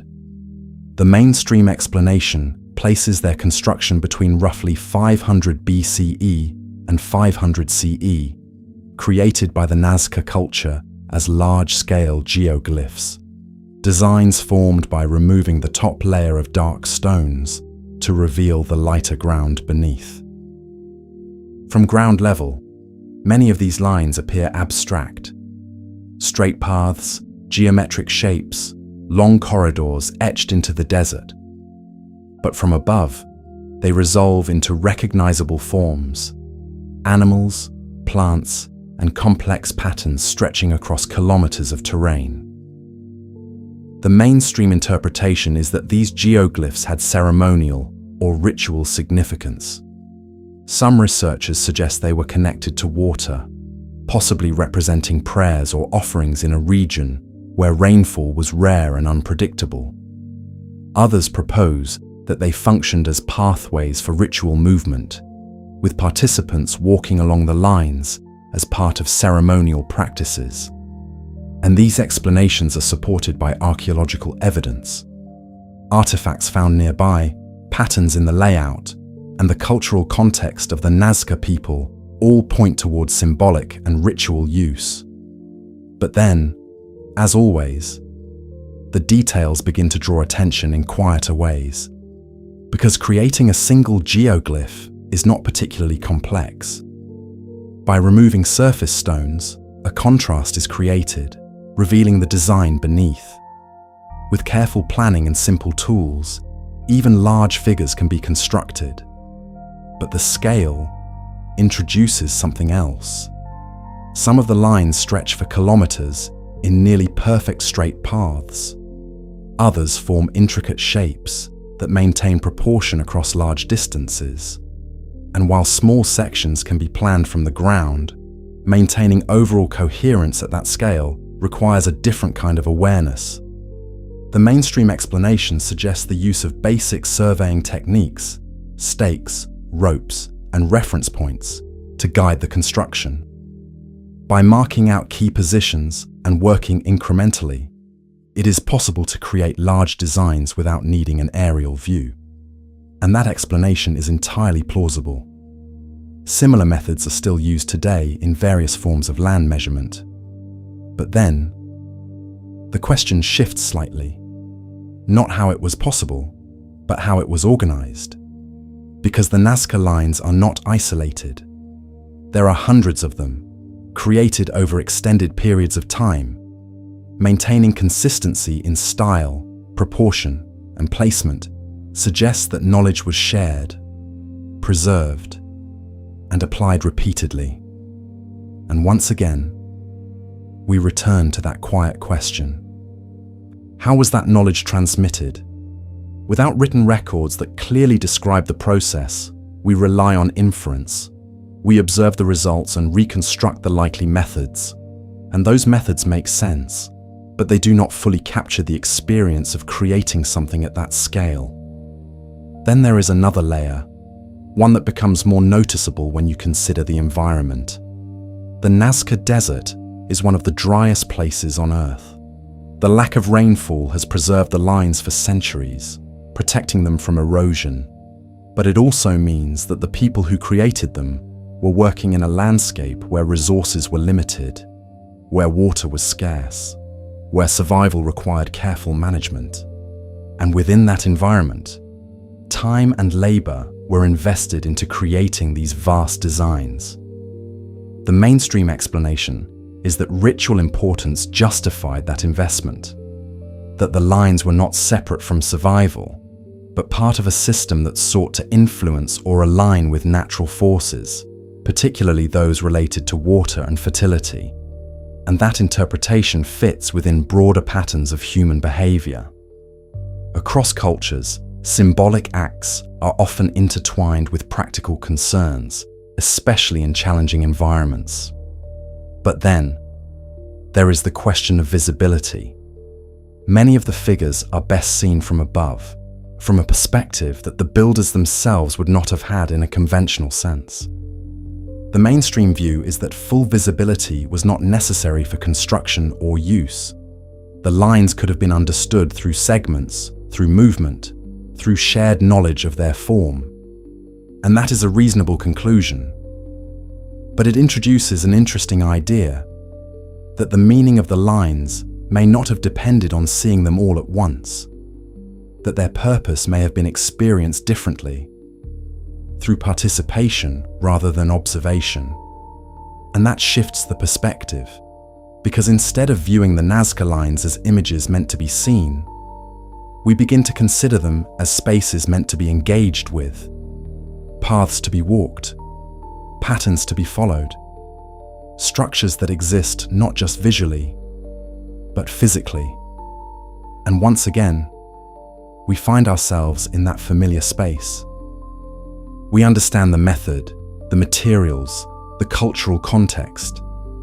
We can explain how the lines could have been created, even at large scales.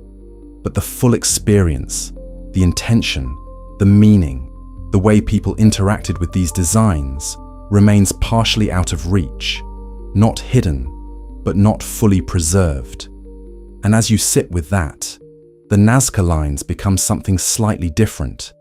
And from here, as we continue, the focus begins to shift again, because some structures are not defined by lines across a landscape, but by the way they interact with time itself, marking cycles that extend far beyond a single generation. And in those places, the questions take on a different rhythm. As the vast lines of Nazca begin to fade into the stillness of the desert, their scale stretching beyond what can be fully seen at once, the focus shifts again, this time not across open land, but into something quieter, more contained, and yet deeply connected to time itself. In the rolling landscape of Ireland, there is a structure that, at first glance, appears simple. A grassy mound, low and rounded, blending into its surroundings. But beneath that surface lies something far more deliberate. Newgrange is a prehistoric monument built around 3200 BCE, older than Stonehenge, older than the Great Pyramid, and widely understood as a passage tomb. The mainstream explanation describes Newgrange as a burial site combined with ceremonial purpose. Inside the mound, a narrow passage leads to a central chamber with smaller recesses branching outward. Human remains have been found within, along with artifacts that suggest ritual use. The structure itself is surrounded by a ring of large stones, many carved with intricate patterns, spirals, lines, and geometric shapes that repeat across the surface. And all of this fits within what we know about Neolithic societies in the region. Communities capable of organizing labor, shaping stone, and constructing monuments that reflected both practical and symbolic needs. But then, there is the alignment. Each year, during the winter solstice, something very precise happens inside Newgrange. As the sun rises on the shortest day of the year, a beam of light enters through a specially designed opening above the entrance, often called the roof box, and travels down the passage, gradually illuminating the inner chamber. For a brief period, the space fills with light. The mainstream explanation is that this was intentional, that the builders carefully observed the movement of the sun over long periods, identified the point of alignment, and designed the structure to capture that moment. Over generations, they refined their understanding, eventually creating a monument that marks the solstice with remarkable precision. And that explanation is well supported. The alignment has been observed repeatedly, and the construction of the roof box suggests deliberate design rather than coincidence. But then, as always, the details begin to deepen the picture. Because achieving that alignment is not just about knowing where the sun rises. It requires understanding how its position changes throughout the year, how it shifts along the horizon, and how to translate that observation into a fixed structure that will maintain accuracy over time. The margin for error is small. A slight deviation in angle, elevation, or orientation could prevent the light from reaching the chamber as intended. And yet, it works. Which brings us to a quiet question. How was that level of precision maintained during construction? The mainstream answer points again to observation and repetition. Generations watching the sky, marking positions, adjusting their understanding over time. Eventually, that knowledge becomes stable enough to guide construction. And that is entirely plausible. But then, there is the consistency. Because Newgrange is not the only site with this kind of alignment. Across different regions, we find structures that mark solar or lunar events with similar precision. The mainstream explanation remains the same, independent observation leading to similar outcomes. But the more precise the alignment, the more it suggests not just observation, but continuity. A stable system of knowledge passed down without significant loss or distortion. And that is not always easy to maintain, especially over long periods without written records. Then there is another layer, one that sits quietly within the structure itself. The carvings on the stones, the spirals, the repeating patterns, do not come with explanations. We can describe them, compare them, analyze their shapes, but their meaning is not fully known. They may represent cycles, movement, or symbolic concepts tied to the beliefs of the people who created them. The mainstream view is cautious. It acknowledges that these patterns likely held significance, but avoids assigning specific meanings without clear evidence. And that is a careful approach. But it also leaves space. Space for interpretation, for the possibility that these carvings were part of a larger system of thought, one that connected the physical structure to ideas about time, life, and perhaps even continuity beyond a single generation. And then, there is the experience of the space itself. Newgrange is not a large structure internally. The passage is narrow, the chamber enclosed. For most of the year, it remains dark, completely dark, until that one moment when light enters and transforms the space. The mainstream explanation sees this as symbolic, a representation of renewal, of the return of light after the longest night, a moment that connects the structure to the natural cycle of the sun, and that interpretation fits within broader patterns of human culture. But when you consider the effort required to create that moment, the planning, the precision, the coordination, it suggests that the experience itself was important, not just the structure, but what happened within it. And once again, we arrive at that familiar position. We understand the alignment. We can explain how it could have been achieved. We can place it within cultural and historical context. But the full meaning, the way it was experienced, the significance it held for those who built it, remains partially out of reach, not hidden, but not fully preserved. And as you sit with that, Newgrange becomes something more than a tomb. It becomes a marker of time, a structure that interacts with a specific moment in the year, repeating the same event quietly over thousands of years. And from here, the pattern continues.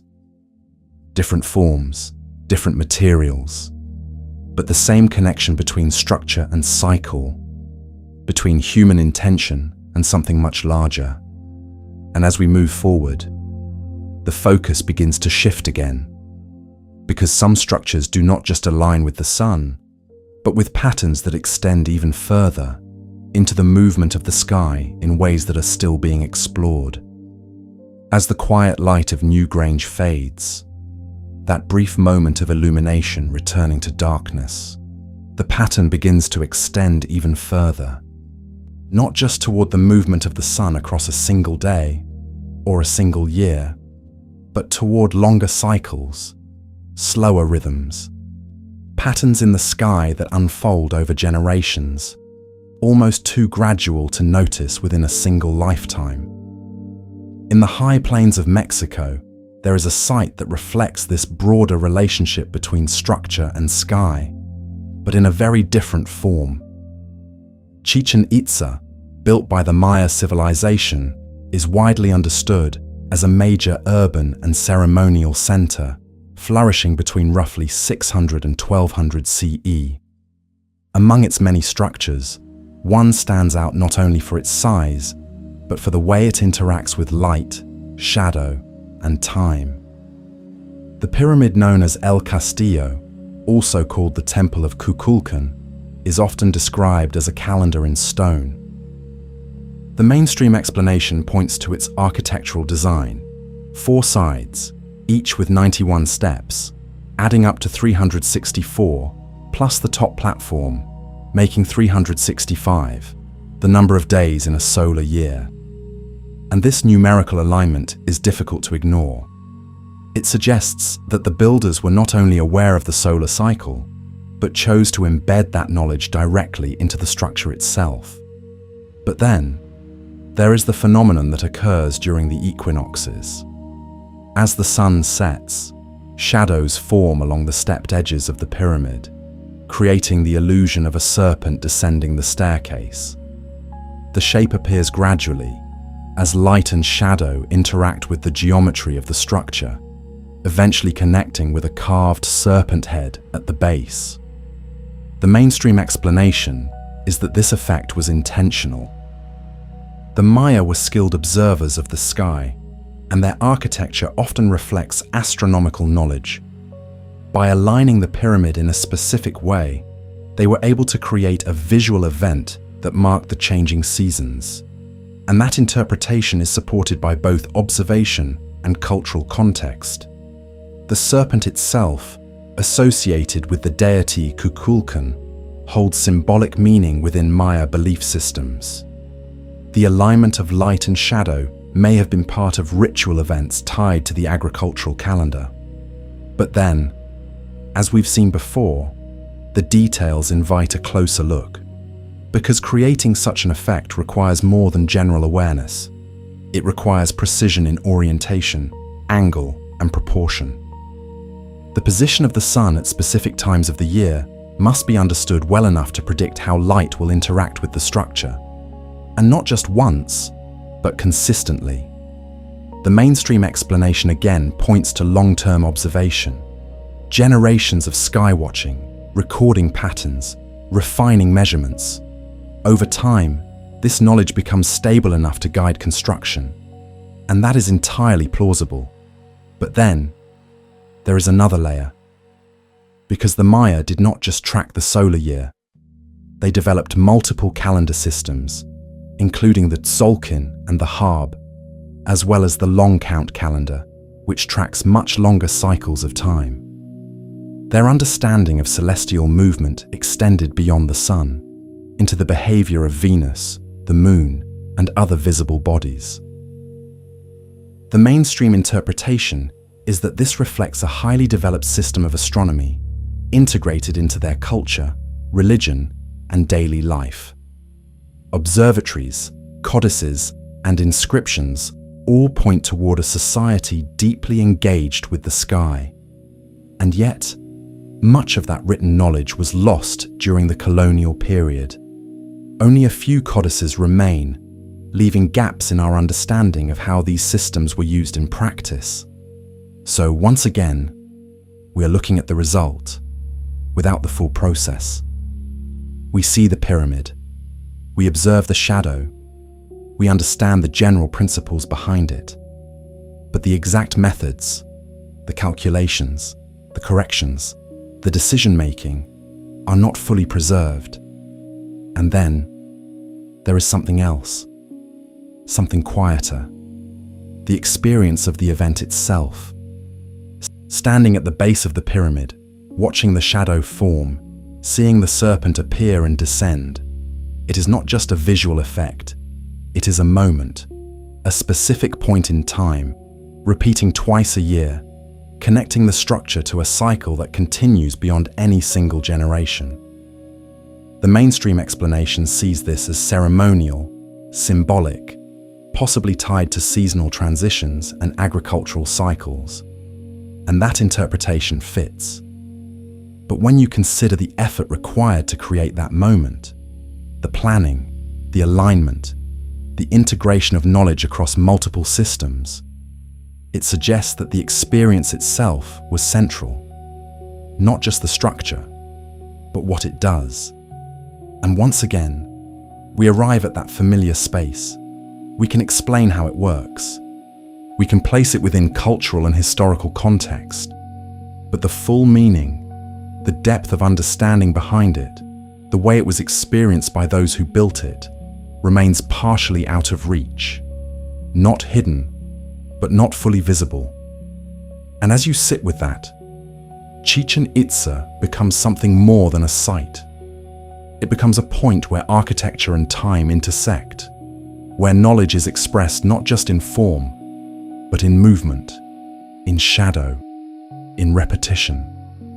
And from here, the pattern continues.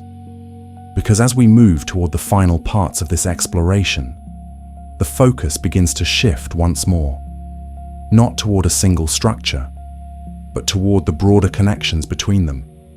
The patterns that stretch across continents, across time, linking places that were never meant to be compared, and yet quietly align in ways that invite one last careful look.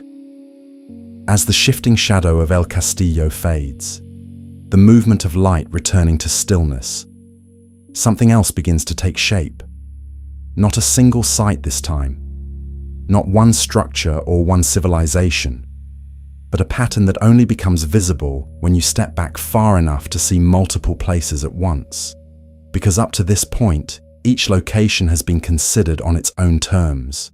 Different continents, different cultures, different time periods. And from a mainstream perspective, that separation is important.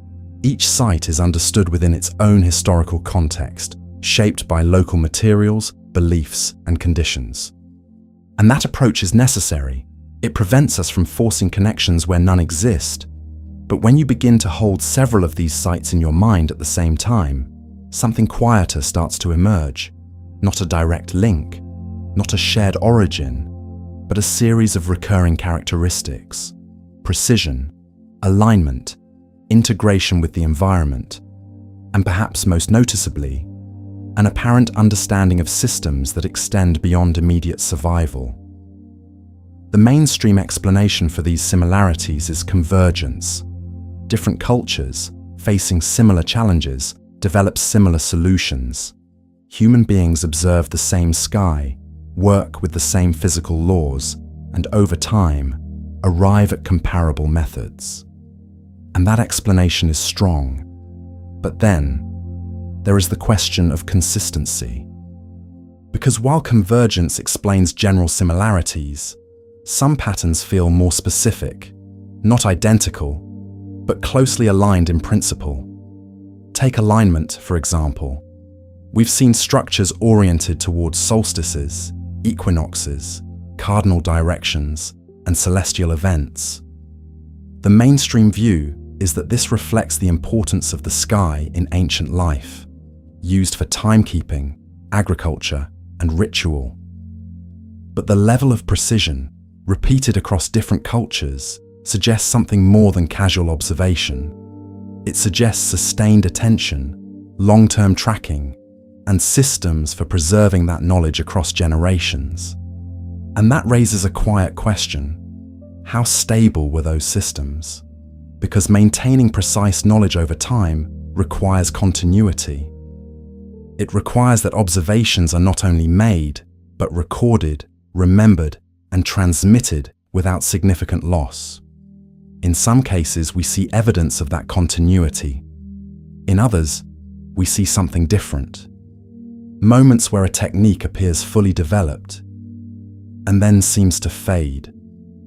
We saw it in the stonework of Sacsayhuaman, where the most intricate construction appears at the earliest stages.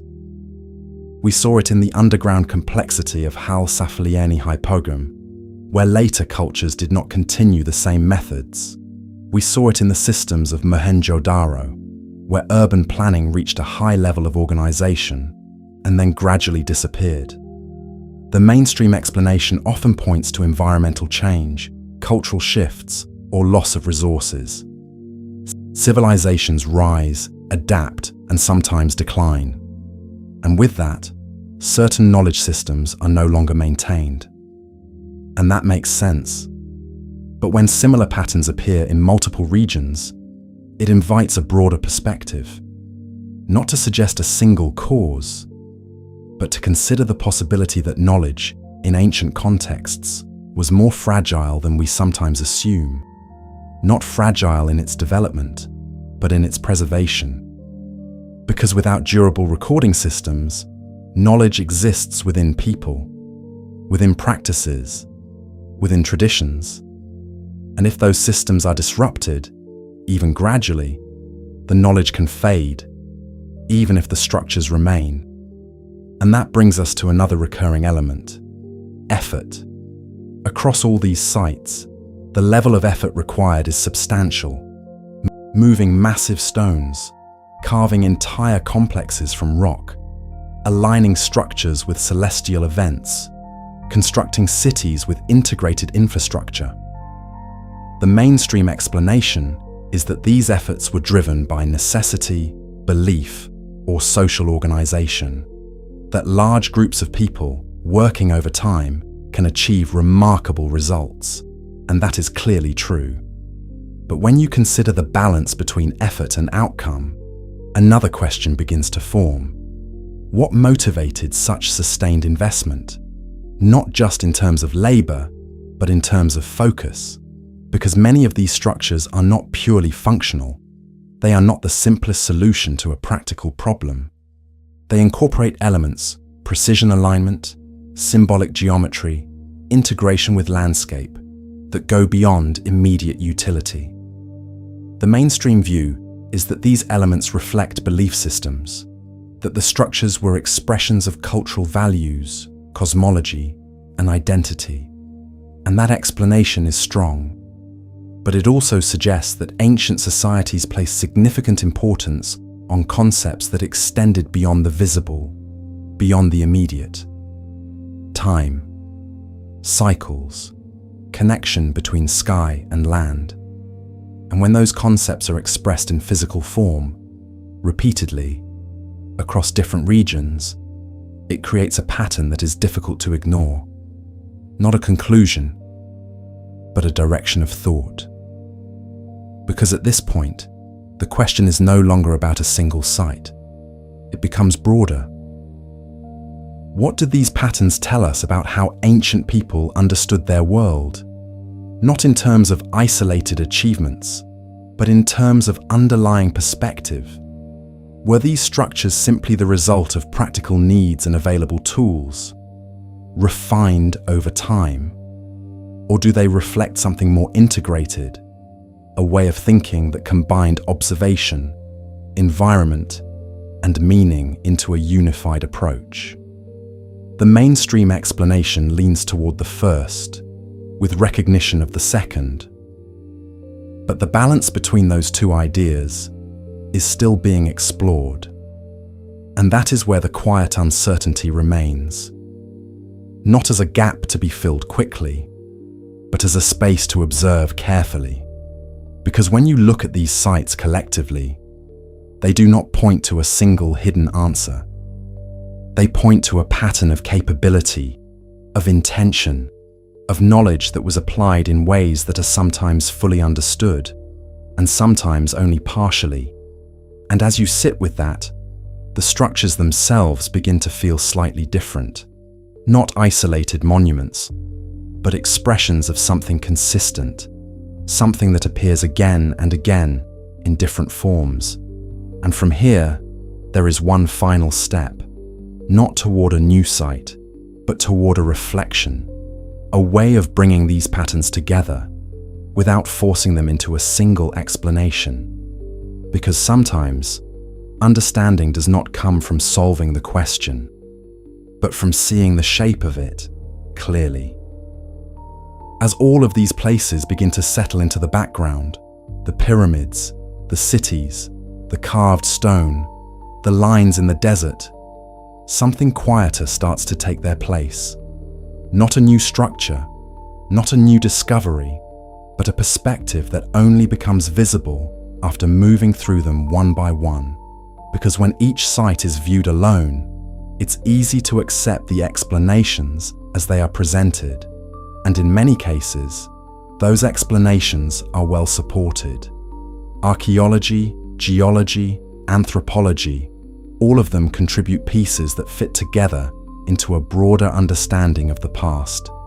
But when you hold all of these sites together, not to connect them directly, but simply to observe them side by side, the feeling changes slightly, not into doubt, but into awareness.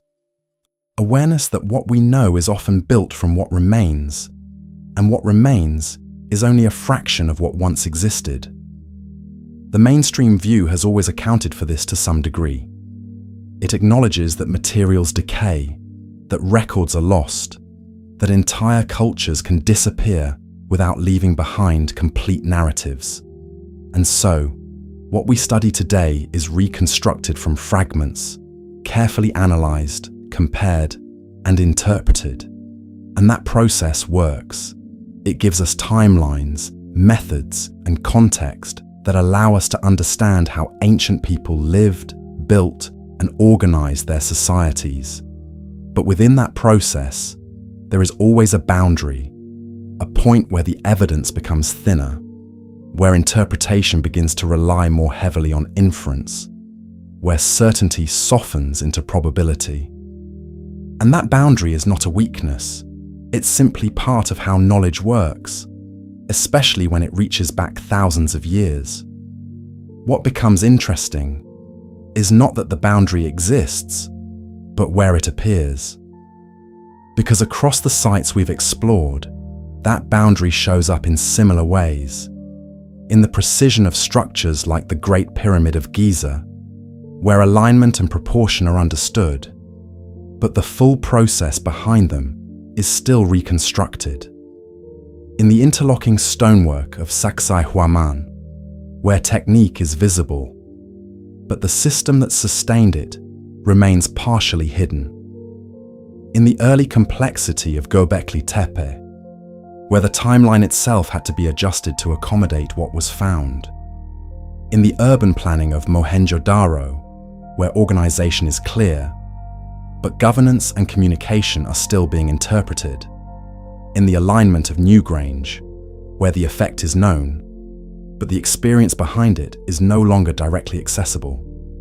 Each one complete in its own way, and yet each one touching that same edge.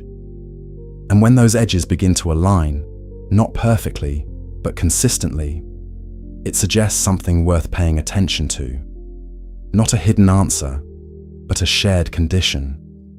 That ancient knowledge, while clearly capable, was not always preserved in forms that survive easily.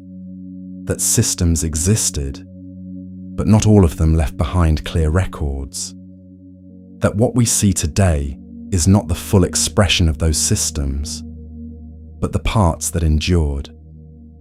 And that changes the way the question is framed, because instead of asking, how could they have done this? A question that often assumes limitation, we begin to ask something slightly different. What did they know that we only see the result of? Not as a challenge to current understanding, but as an extension of it. Because the mainstream explanations are not incorrect. They describe what is supported by evidence. They provide the most reliable framework we have. But within that framework, there is still space. Space for questions that are not yet fully resolved. Space for patterns that are still being recognized. Space for the possibility that some aspects of ancient knowledge were more advanced, more specialized, or simply more context-dependent than we currently understand.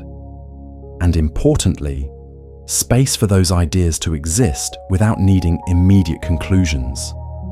Because not every question needs to be answered quickly. Some are better observed over time, revisited as new evidence emerges, adjusted as understanding evolves. And that may be the most consistent pattern of all, not in the structures themselves, but in how we engage with them, carefully, gradually, allowing what is known to remain stable, while also acknowledging what is not fully clear. Because the moment we rush to fill those gaps, we risk replacing uncertainty with assumption. And in doing so, we lose the opportunity to explore the question more deeply. So instead, we stay here, at the edge, where knowledge is solid, but not complete, where the past is visible, but not fully explained, where structures remain quiet, unchanged, continuing to exist whether we understand them fully or not. And as you sit with that, the need for a final answer begins to soften, not disappear, but become less urgent. Because the value is not only in what we can explain, but in recognizing how much there still is to explore. And perhaps that's the most honest way to approach these ancient sites, not as puzzles to solve or mysteries to prove, but as markers.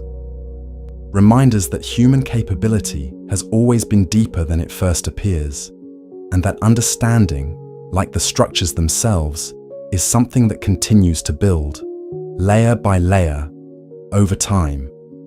And for now, that's where we can leave it.